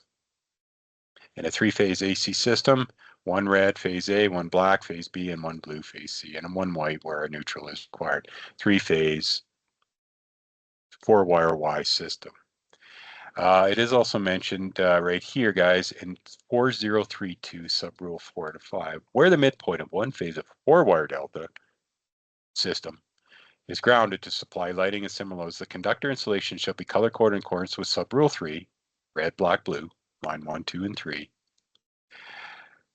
And the phase A insulated conductor shall be insulated conductor having the higher voltage to ground. So that's where B or C, line 2 to ground or line 3 to ground at PAMS 120, you'll get the 208 volt value on A. And where a panel board is supplied by a 4-wire delta system, the panel board shall be manufactured with barrier compartments to accommodate single-phase connections to the grounded circuit referred to in subrule 4, and the phase conductor having the higher voltage to ground, phase A, line 1 to ground, shall be separated from the barrier compartment. Okay, guys? So that some information. Three-phase 4-wire delta systems are still supplying a lot of distribution in older facilities. You might encounter where there will be warning fed by a 4-wire high leg system, and you'll see barrier compartments. You'll see a different panel configuration than a typical, most common 3-phase 4-wire Y system, which is predictable because any line to ground potential is equal potential. This system, very different, okay? So I want to mention that, guys. Now, at this point, guys, what I would like to do is sort of take us into the, to kind of conclude the evening tonight, guys, a little bit more, and take us into the handout that we you have purchased to kind of represent the logic behind 3-phase systems in general. Now, ILMs and handouts, guys, I'll give you, if you have this opportunity here, guys, this was mentioned earlier, this represents the idea of the fundamentals of Y and the fundamentals of delta in very, very consistent, very uniform fashion, and a lot of application practice.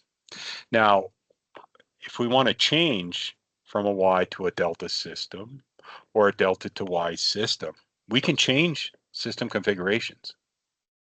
If we prefer a delta, we prefer a Y, guys, and that's based on some further analysis, not necessarily part of this evening.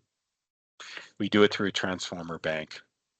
Okay, so if we have the idea of isolation transformers is the core of changing one voltage level to another. If we have a 3-phase system based on a Y system, we want to change it to a delta, we do it through a transformer configuration, everyone. So this particular ILM is very good at representing not only the reinforcing the concepts, and we just go with balanced loads throughout this entire ILM, but the idea of maintaining the same system throughout a primary to secondary circuit. So one 3-phase supply to another 3-phase bus to another, guys. We can keep the system configurations the same, just change voltage level. And then actually in the first example of why they don't change the system voltage, just for clarity of why fundamentals. But we can often in our distribution systems, let me zoom this in, everyone, on this ILM to represent, so you guys can see it a little better, changing the system through a transformer bank. A transformer bank, by general concept is multiple. So at the core of three-phase transformation, guys, we need three transformers. Permanently manufactured as a three-phase transformer or three separate transformers, single phase by design, interconnected in a proper Y or delta configuration. So we'll notice the consistency of X1s and X2s here. The only difference is compared, I'll do as a disclaimer here, to the comparison in your pocket guide. In the pocket guide, they use subtractive wound transformers. If you know what remember what that means, last week we talked about the single analysis of a single phase transformer, where the ones are located on the transformer case and where the twos are located on the transformer case. In this ILM, they use additive wound transformers, but the same fundamentals of Y or delta, Y and delta, are considered here. Okay, so we're going to try and get through a few of these tonight just for information, and then I'll talk about an exception to the three transformer network where we can remove one transformer from service for reduced capacity. But tonight we're going to bring in the idea of kVA and some current values, guys. So we'll get through what we can tonight. And again, this offers an opportunity for analysis of the basic configuration. If you're given a question with a basic transformer configuration, can you often know, is this a Y connection or a delta connection? And becomes very familiar with you, regardless of whether it's additive or subtractive wound, if the consistency of Y or the consistency of delta. That's all it is connections. That's all it is. Three-phase coming in, three-phase going out, guys. The representation of three-phase generation is very important. And there's a generator producing three separate sine waves coming down the lines to these banks. That's three-phase in, three-phase out. That's the consideration here. So let's just kind of analyze a little bit about the Y system again. So the very first objective, nothing else represents, let me zoom this out maybe a little bit, the idea of Y transformation, but the idea of schematics, guys, and the idea, we're not going to worry about but we're going to deal with the primary neutrals and secondary neutrals to maintain ground. So grounded reference will keep your voltage level to ground at a safe operating value at all times, guys. So the idea of transforming Y to Y, well, in your transformers, if we're to deal with this in a more of a look, guys, of a pocket guide scenario, right? The representation of the three single-phase transformers, but interconnected into a three-phase network where you have three-phase power coming in. Now here, guys, we represent our H leads and I'm just going to get away from the 1, 2 just to simplify the process here tonight for an overview.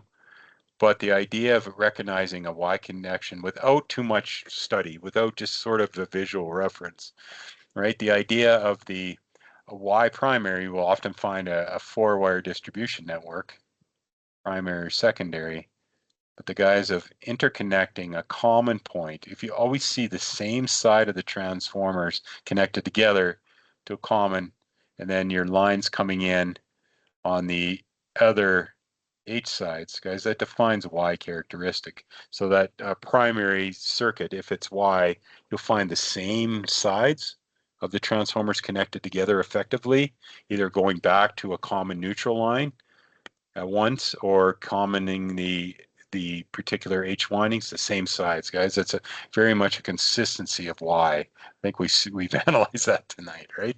Quite a bit, seen it. And if the secondary is also configured in that fashion, you'll find the same sides of the transformers connected together, again, as a schematic. But the idea of Y systems, first of all and foremost, are the two voltage characteristics in a Y system. Very important. So to kind of analyze the idea of the configuration, guys, these are additive wound transformers. A little different than the transformers that they represent in the pocket guide, but in the same vein, the consistency of connection. If you notice, the ones always land on the line. So this would be represented as line 1, line 2, and line 3 for the primary. And of course, the primary neutral. Notice the common point. Notice the common point. The twos come together and are supplied by a grounded reference conductor. Okay. If the primary, so the mutual isolation transformers, guys, will completely isolate one system from the other. That's where you can change systems, is through a mutual induction transformer. But the secondaries in this case are also connected. And why? How do we recognize that? Well, the consistency of one side of the transformers, each winding get connected together effectively, guys, and going to a fourth wire, and the ones that get extended into the lines. So this would be line 1 secondary. I showed the line primaries. Here's the line secondaries. They describe in very expansive detail how to connect, guys, again, but for basic visual, I think it's just better. You typically want a primary neutral and a secondary neutral. That's not the purpose of tonight, guys, but the idea of calculating based on given information. Now, describing, well, not unfortunately, guys, but they've described what they're going to do with this system. So they want to form what they call a YY transformer bank. So Y primary, Y secondary, guys. What they've utilized, 3 single-phase transformers connected properly into a 3-phase system, which is fed by 208 primary. Each of the transformers are rated for 120 to 120, so there's going to be no voltage transformation here. Each transformer is rated at 7.5 kVA. Well, last week, guys, we talked about the utilization and calculation of current in a single-phase transformer. kVA divided by, or VA divided by the single phase voltage. Well, that philosophy will work here, but now each of the transformers are rated for 7.5 kVA, which means the capacity of the entire network when forming a 3-phase bank will utilize 7.5 times 3, guys. We could achieve approximately equality of 222.5, so that's 7.5 times 3. So we could put effectively 22.5 kVA of load under a balanced system onto the output of this transformer bank. How do I derive that, guys? They usually use identical transformers. That's a very fundamental factor too. Do not use unequal transformers, and the fact that 1 single kVA times 3 is equal to the total capacity of the bank. So given the values of voltage, guys, now notice they've already derived the rated current values. Well, how did they come up with the rated currents of a 3-phase transformer bank? Well, a couple different systems can be utilized. So in this case, you can start out with a single phase voltage. You can, in fact, you acknowledge the fact that there are 3 separate transformers. By the way, guys, primary and secondary windings are coupled through magnetic coupling or related to each other. So the kVA represents the primary and secondary. The utilization of the 62.5 amps that's calculated was based on a derivation of taking the single phase rating of the transformer defined by this description here, guys, and simply taking 7,500 VA and dividing it by 120. That will give you the 62.5 amps that's represented. So that means that the transformers under load would be able to handle 62.5 amps, and since that's I phase, that's also equal to I line as well. Okay, so we can calculate the expected line current by what they've given for information. If they express a 3-phase transformer bank constructed of 3 7.5 kVA 120 volt transformers, you can use that knowledge and use single phase analysis to derive your single phase value, but represented into line. That's where, because it is a Y system, guys, I line is equal to I phase. Okay, so that's one way you can calculate the rated. So that'd be your rated primary current. And by virtue of that, guys, since they have the same voltage characteristic on both, that same logic will be equal your I phase, or sorry, I line secondary. Let me redo that. That'll be I line primary, rated value, and I line secondary. Okay.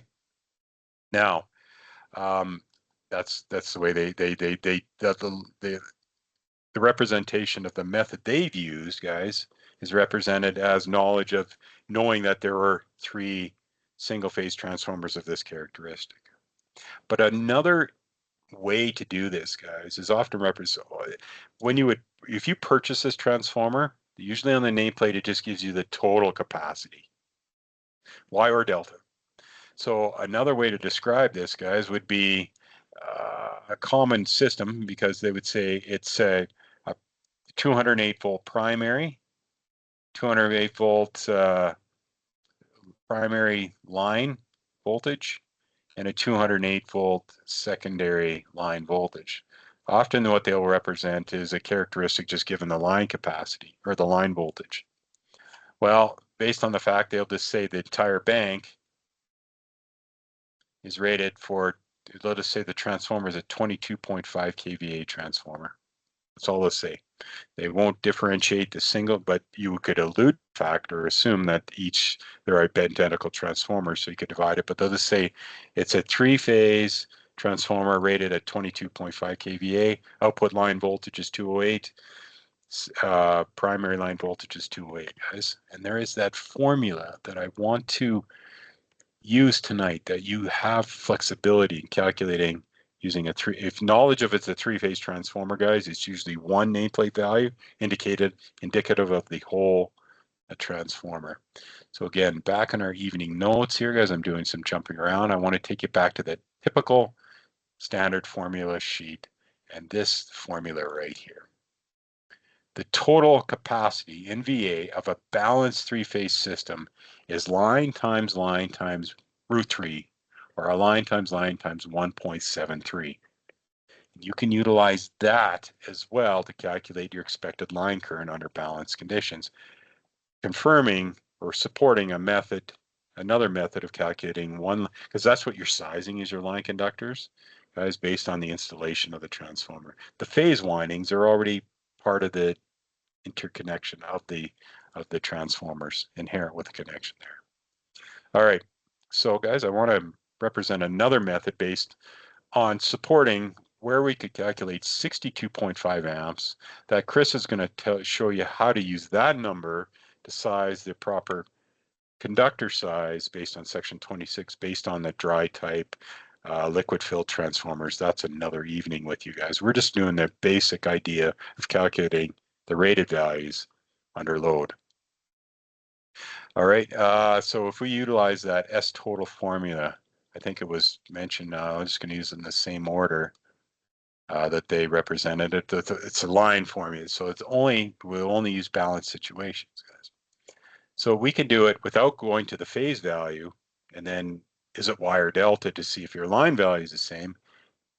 Multiply the 3 transformer kVAs together, or one nameplate will indicate the total capacity of it, and apply this logic. So as what we're going to do here is a representation to calculate line current at a balanced 3-phase system. The universal line formula will work so nicely. Well, we need to divide out EL times the root of 3, guys, to maintain equality there. That'll get rid of that. So to calculate line current, the value of line current in a balanced 3-phase system, another formula often represented is, or E line or V line, guys, times root 3. All right. So in this case, because of all 3 transformers working intimately together in a balanced network, the total capacity based on the 3 individuals at 7.5 kVA, the total capacity is 22.5. Let's multiply that by 1,000 to give us a VA value. And then we're going to divide it by the system line voltage.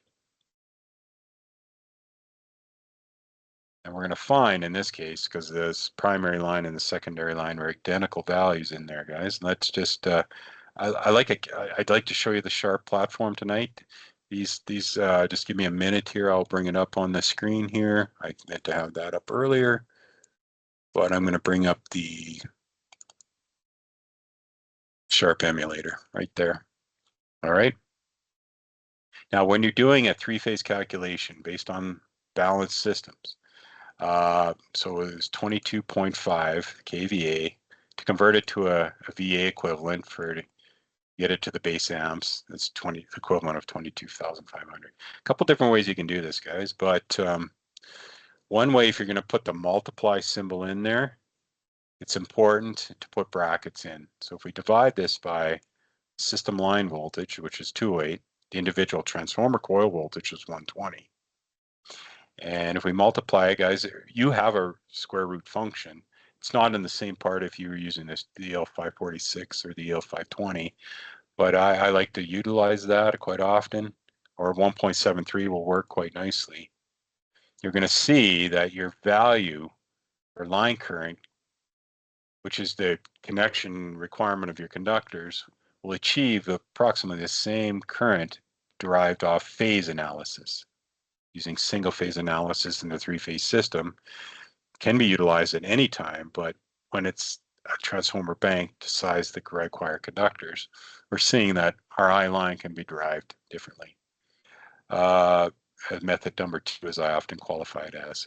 If you don't put the brackets, guys, don't put the multiply symbol in. I want to show you 22,500, the result of all 3 transformers. Wire delta, the result of all 3 in a 3-phase transformer network, is the basic proper function of a 3-phase transformer. You can divide it by the system line voltage. This time, though, if you don't put the multiply symbol in, guys, you don't need the bracket. You get the same thing. But again, proper notation, proper math notation is important. So again, deriving it off the single phase, the individual transformer rating is 7,500 VA. The phase core coil voltage is 120. Knowing that's my phase value, knowing it's a Y system translates into the line value, or utilizing the total capacity of the bank, dividing it by 208. Guys, I'll just go, they use this in the pocket guide, 0.73, the equivalent or the best rounded value, get you very much what you need for sizing required conductor size. Okay, so a couple of math ways to derive those numbers. Again, guys, recognizing the Y system, the Y fundamentals, I line and I phase are equal terms. If we can analyze the basics of Y systems, which is correlating with a comparison of primary and secondary requirements, V line is always equal to V phase times 1.73, or alternatively, if you know in your line value, you can derive your phase value. And again, that's the equivalent of root 3, guys. A more exact number obtained, use the square root of 3 function, will work quite nicely. And the consistency of I line and I phase. Good enough, right? So that's, again, I think I like that. I've always leveraged this ILM so much in terms of getting back in the familiarity of Y deltas. It's so fundamental for our analysis and working with circuits, guys, out there. Okay. Again, reconfigure this transformer, guys. They give you an example to practice this. Connect the transformers. You just got to form the lines. Nice thing is this ILM, like any of your ILMs that are represented as your pre-purpose, give you a nice self-check answer key at the back. All right. Again, my suggestion is this, guys, but again, the evenings are here for however you want to leverage them over the 12 weeks as well. Okay. Delta to delta. There's the basic idea of a delta-delta bank, guys. If you'll notice here, guys, actually, another way to kind of represent the Y system analysis in general, and representative of vector form, if we got it, doesn't really matter primary, secondary, but what we always represent is the phase values is an A to N comparison, a voltage B to N repetition, and a voltage C to N. Right? Notice the consistency of the neutral common point in the Y or star systems. And so that would indicate in this system, primary, secondary, that'd be 120, this would be 120, and this would be 120. But in the fact of your A to B or primary, secondary, as your line-to-line potential, as in a Y system, the line potential A to B will be the 208 volts are very closely represented, and will lead your VA to N by 30 degrees. If we do the full analysis of delta, the line potential is a different magnitude by 1.73 times, but also has a consistent phase relationship of 30 degrees leading your phase voltage.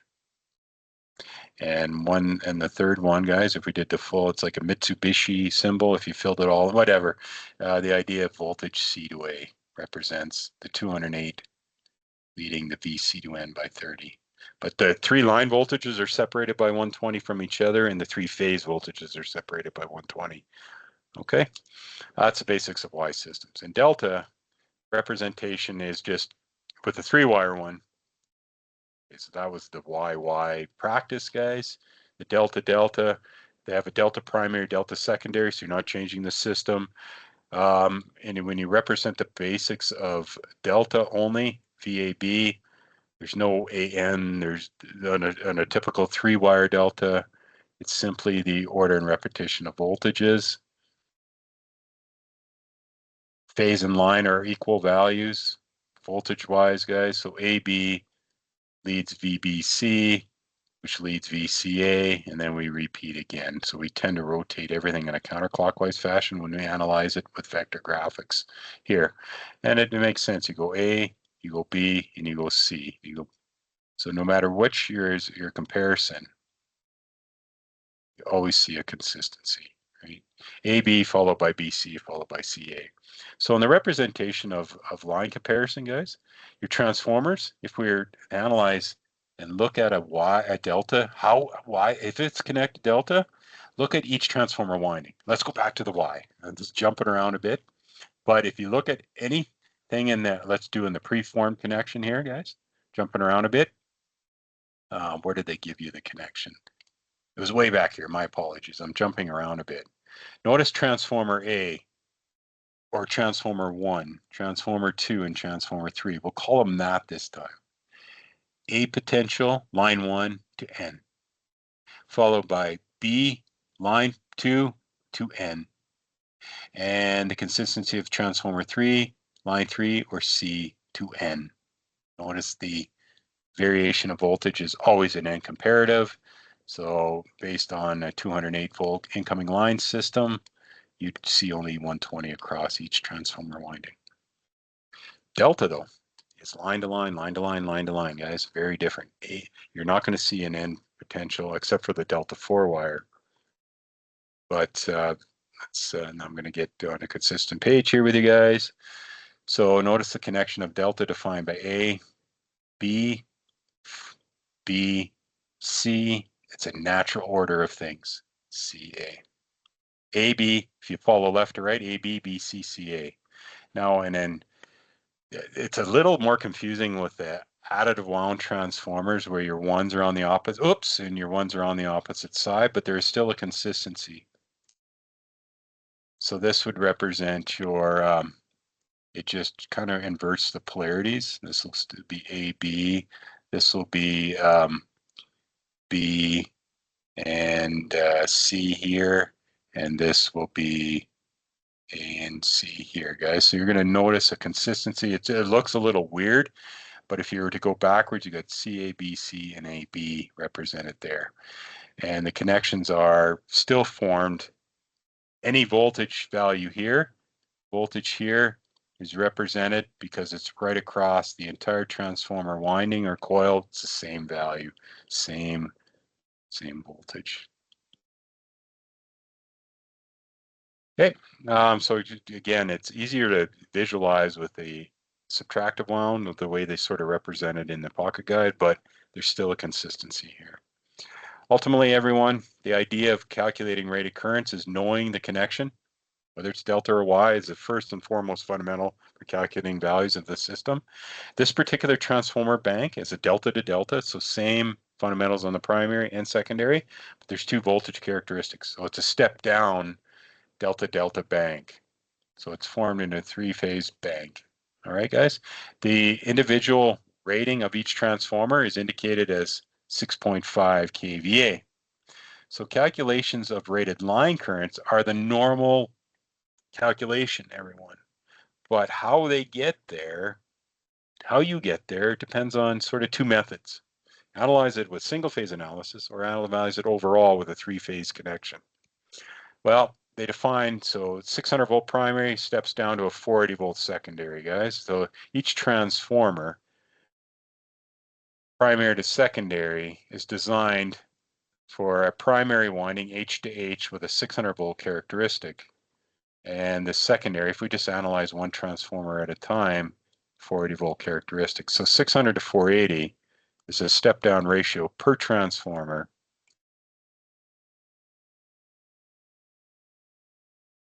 of 1.25 to 1. So we'd have essentially 1.25 to 1 ratio transformers doing the job of a delta to delta transformation. All right, so how do we get the rated line current, guys? That's the important one. When you're sizing conductors, you're sizing the lines. Well, getting there is important when you apply more code application with Chris in a future evening.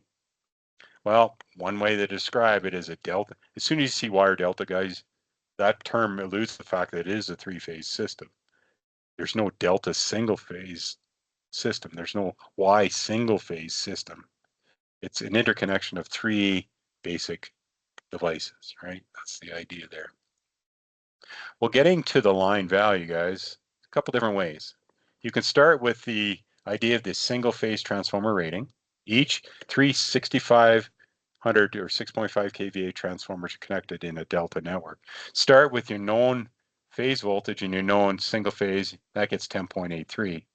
But that's your, so when this transformer is under rated load, the current that's flowing in the phases here would be the equivalent of the 6500 VA divided by the 600 volt characteristic, which gives you the 10.83, everyone. That works, okay. But because it is a Y system, the I line is I phase times 1.73 or times √3. So that derives where this multiplied by that factor of 1.73 gives you the rated line current, and that's what we would use to size the required conductors based on the capacity of this system. We always size based on the nameplate capacity, plus whatever the code rule says for an additional multiplying factor, but that's in the code rule. √3 comes from the fundamentals of three-phase. That's where the 1.73 comes from.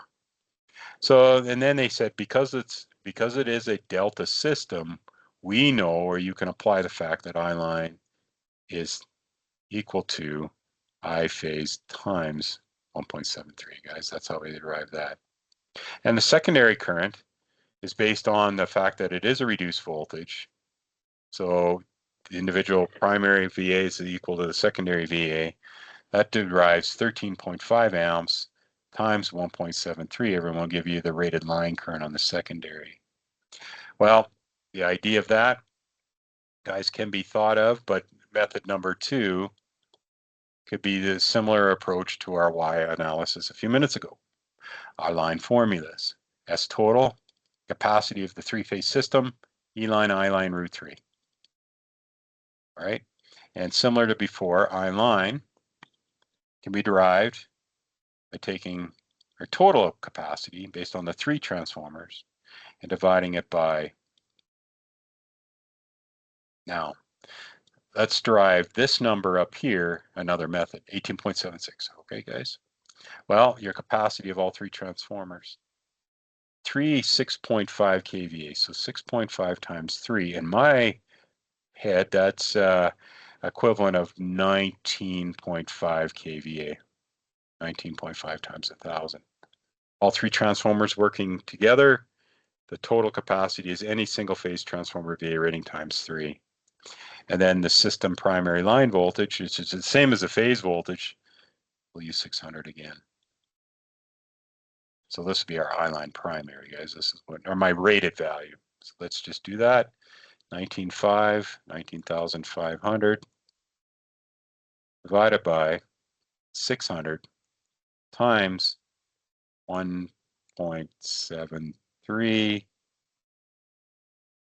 gives us the 18.78 based on another method that got us to that same number for approximately 18.8 amps, guys, very close derivation of number, guys. It's not going to be very much the 18.79. Good enough for 18.8, so probably a acceptable round of value, guys, and then you would go to the appropriate code rules based on the type of transformer to select the required conductor size. Chris has got a great evening for you in the future with that purpose. But calculating the rated current, another method is add the 3 kVAs together for a total capacity, divide it by, knowing it's a 3-phase system, assuming balance, that's the way we would approach the math, would work. I-line secondary, let's achieve the 23.45 they did with method number 1. Let's use method number 2, the 19.5 times 1,000, or equivalent of 19,000 or 19,500, because that was a kVA value, divided by 480, because that's my system line voltage. You will find that number, guys, will be very closely correlated with the number they provided with method number 1 up here, using single phase analysis, applying it in the delta system based on a root 3 there. We can apply it initially with 1 step as well. Okay, this formula is absolute fundamentals of balanced 3-phase systems. Why our delta method will work for your line. And the line value, the line conductors are the ones we are connecting as electricians to the H's and the X appropriate terminals. A couple more system guys, they have a chance to practice a delta to delta connection, do some calculations. Represented as multi-winding configurations, guys. I couldn't kind of maybe stay away with that tonight. It adds some complexity, but again, fundamentals of multi-winding. So I will talk about multi-winding transformers with control application later on, but there is fundamentals there that you would have seen in your technical training aspect in your history in the past. You can also change systems, guys, based on a Y primary delta secondary. Again, uniqueness of that. If you kind of look at the interconnection, guys, how do you know? Well, generally a 4th wire normally is a Y system, guys. But again, the representation of your primary windings electrically insulated. You can change your Y to delta system here. There's AN, there's BN, and there's CN. Represented on your secondary, though, it's going to, because of the additive wound, actually changes slightly the where the output C is, but that'll be CA, BC, and AB represented there. Okay, and again, the natural order of things. Delta, the most fundamental of delta, guys, is no matter which way, if you were to measure A to B line here, it's coming from a connection based on ultimately the voltage output of this. So V phase and V line are equal values. That's the fundamentals of delta. And not in the Y system, though. If this is your V line, this is the coil voltage is always your V phase. And the representation, the natural order of things, guys, is this V phase will be equal to the V line potential divided by the root of 3, or 1.73. So you'll always see a reduced volley voltage. Another, if I could digress a bit, guys, the purpose behind Y systems generally is that the voltage that we represent across the primary windings, you only have to insulate the windings effectively. Another way to represent, if you go 1 divided by root 3 in your calculator, guys, you get 0.577. So essentially insulate the windings for 57.7% of line voltage. And often in high voltage systems, they like the Y because they insulate the actual coils for a reduced voltage value, because that's what naturally occurs based off of line voltage. And guys, in a natural order of things, if you just take, let's say in a 122.8 system, if you base it on percentage, if you base your phase voltage divided by your line voltage, guy, you get 0.5777 in your calculator, which means in any system, regardless of what voltage characteristic you have, in any Y system, you always see that your phase potential is less than your line potential, 57.7. In delta systems, you can reduce the gauge size based on a reduced current capacity in your phases, based on your line current. Okay, so generally delta systems preferred for high current application, high voltage application like Y, because that's just sort of general overview of the why the system configurations. Again, lots of practice here, guys. The fundamentals of, again, Y and delta are definitely reinforced. If you want to challenge yourself with the multi-windings, be my guest, guys, but more intently, we'll look at a little bit more winding configurations later, but they add some complexity. But again, ultimately it determines your output voltage characteristic requirements and your input voltage characteristic requirements. Here's the delta. The delta 4-wire is still the secondary feeding the loads, guys, but there represents the idea of the interconnection of the delta transformers. All they do is they center tap the B phase transformer that we mentioned earlier. So your A phase transformer, your B phase transformer, you see there's that center tap, center point connection, utilizing actually 3 voltage characteristics in this this system, which we talked about earlier in the math in the notes package, right? Again, high leg system, much rarer than the delta 3-wire, most traditional, most common system. Again, they mentioned some of the code rules pertinent to that. We already looked at that color coding requirement. You got to be careful and considerate of the high leg voltage. The red to ground has a higher than the black or blue to ground. That's mandatory, mandated. You have to separate that red. It's not a 3-phase 4-wire Y panel. It's a different system entirely. It's not our best 3-phase 4-wire system. It's rare. It's only to supply usually a small amount of 120-volt loads and primarily feed 3-phase loads, such as 240-volt 3-phase motors on a system. I've worked on systems with a Delta high leg. Anyway, guys, that's just a nice overview of, really tonight it's all about Y and delta fundamentals, guys, and reinforcing those concepts, becoming familiar where to apply the root 3, the 1 point, where not. And voltage relationships, that's where the 1.732 comes in with Y or star, and the 1.73 times. We generally balance delta systems, so it's easy math for us for most consistent. Then you can actually, guys, you can have a delta primary, which is common for high voltage input or a high current requirement.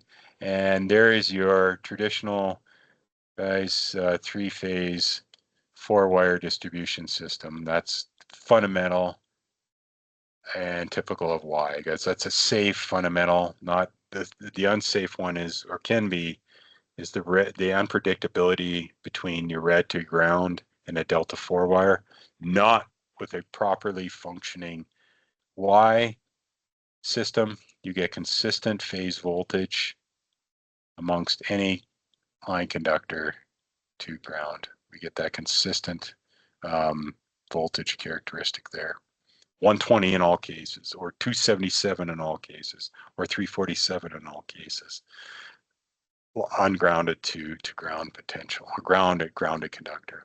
Guys, the representation of the, seeing the interesting here, it's AB, BC, CA, seeing no neutral. That's a delta characteristic right there. And the idea of the additive wound, we'll put the lines on the opposite corners of the transformer, but seeing the N consistency representative of your Y or star system right here. And usually the ground reference was provided right there. Again, just the representation, guys, and there's opportunity to practice and apply the logic of the single winding transformers. To finish up the evening, guys, I do want to mention the idea of, in an emergency, you can, if there are 3 single-phase transformers, so we're going to start, if you have a closed loop delta, guys, go back, the delta and objective 2. The kVA capacity is any individual transformer times 3, or a Y or a Y delta or a delta Y. The individual kVA capacity of a single transformer, multiply it by 3 is the capacity for the entire bank. But you can, in an emergency, if you have a delta-delta system, remove one transformer from service and still maintain three-phase power. So what they've done here is they removed C-phase transformer from service because it maybe developed an overtemp. So in an emergency situation, guys, you can connect the remaining two transformers in what they call an open delta configuration. You'll still have three-phase voltage. You'll still have three-phase voltage, but you do not have the same capacity you did before based on the original three. So that is gone, guys. So what they have done here is the vector math they use here I find very convoluted and sometimes hard to follow. But the idea is if we just start with the fundamentals of, let's start with 350 kVA transformers, guys. Let's conclude the evening here. If you had 350 kVA transformers and it is three transformer network, that's the fundamentals of delta, your capacity is equivalent of 150 kVA, guys. So if we were just to use figure 23 for sole purpose of calculating our line current capacity, guys, 3 is added together. So based on the fact that you have three functioning transformers in a typical three-phase network, it's important, you can add all three kVAs together.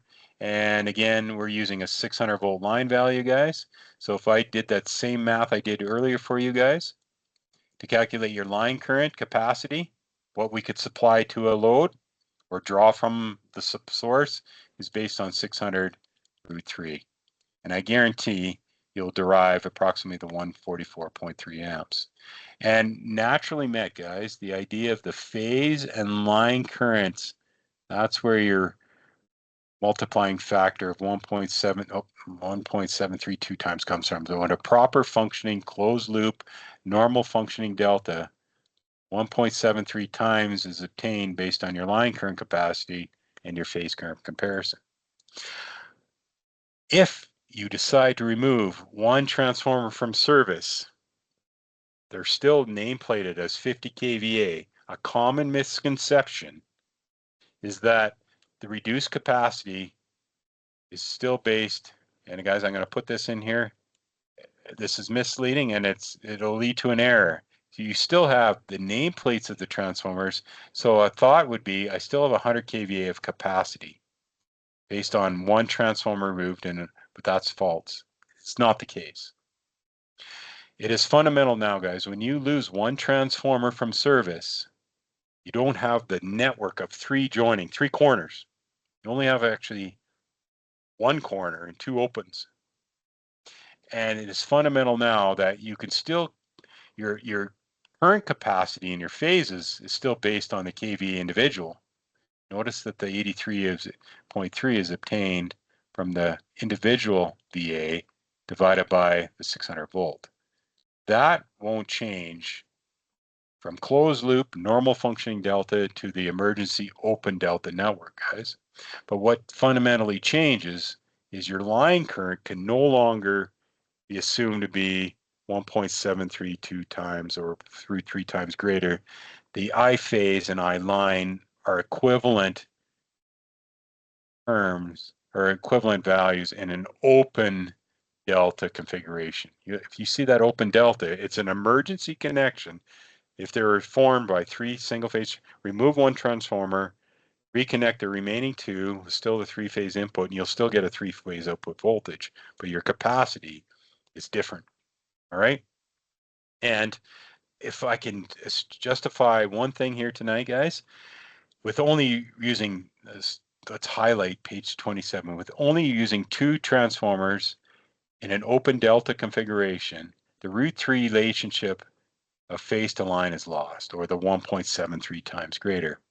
The reduced capacity of using only two transformers in the connection is the total kVA sum of the 3 kVA that would have been used at a reduced capacity. So what they say is the remaining output capacity is reduced by unknown amount, guys, or the equivalent of 86.6 kVA. And if you take 86.6 kVA, what remains of the original 150 kVA, that's equal to 57.7% of. And if I could, guys, if you use a balanced system, I want you to see the E line, I line, root 3 thing still.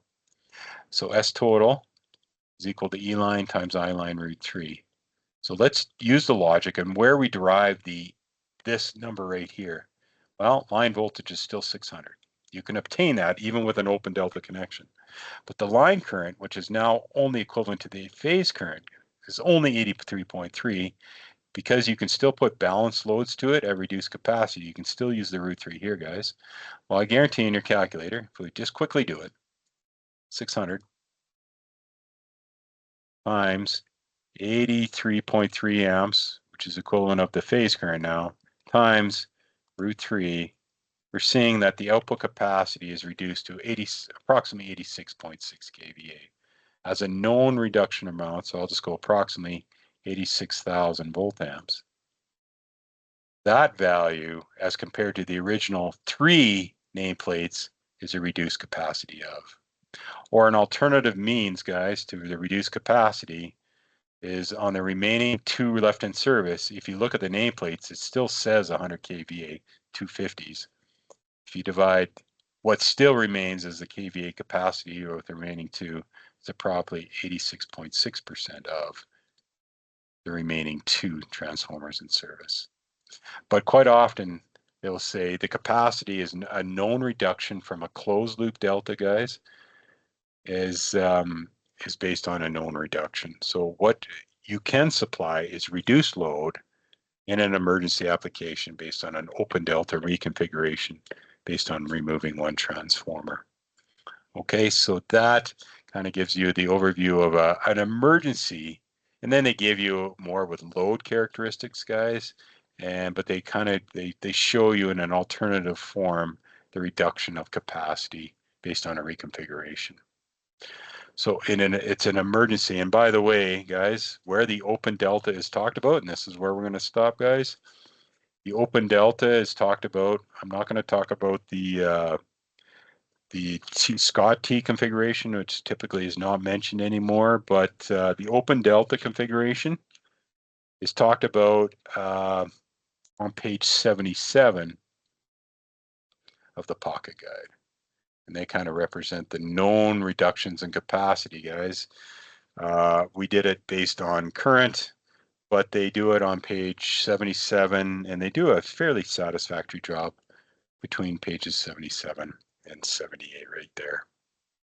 A lot of information tonight, guys, but I hope that's taken away some good concept reviews of Y and Delta systems and the fundamentals behind them. A little bit, maybe, if you got some meaning on that one, that would, I hope that, guys, tonight.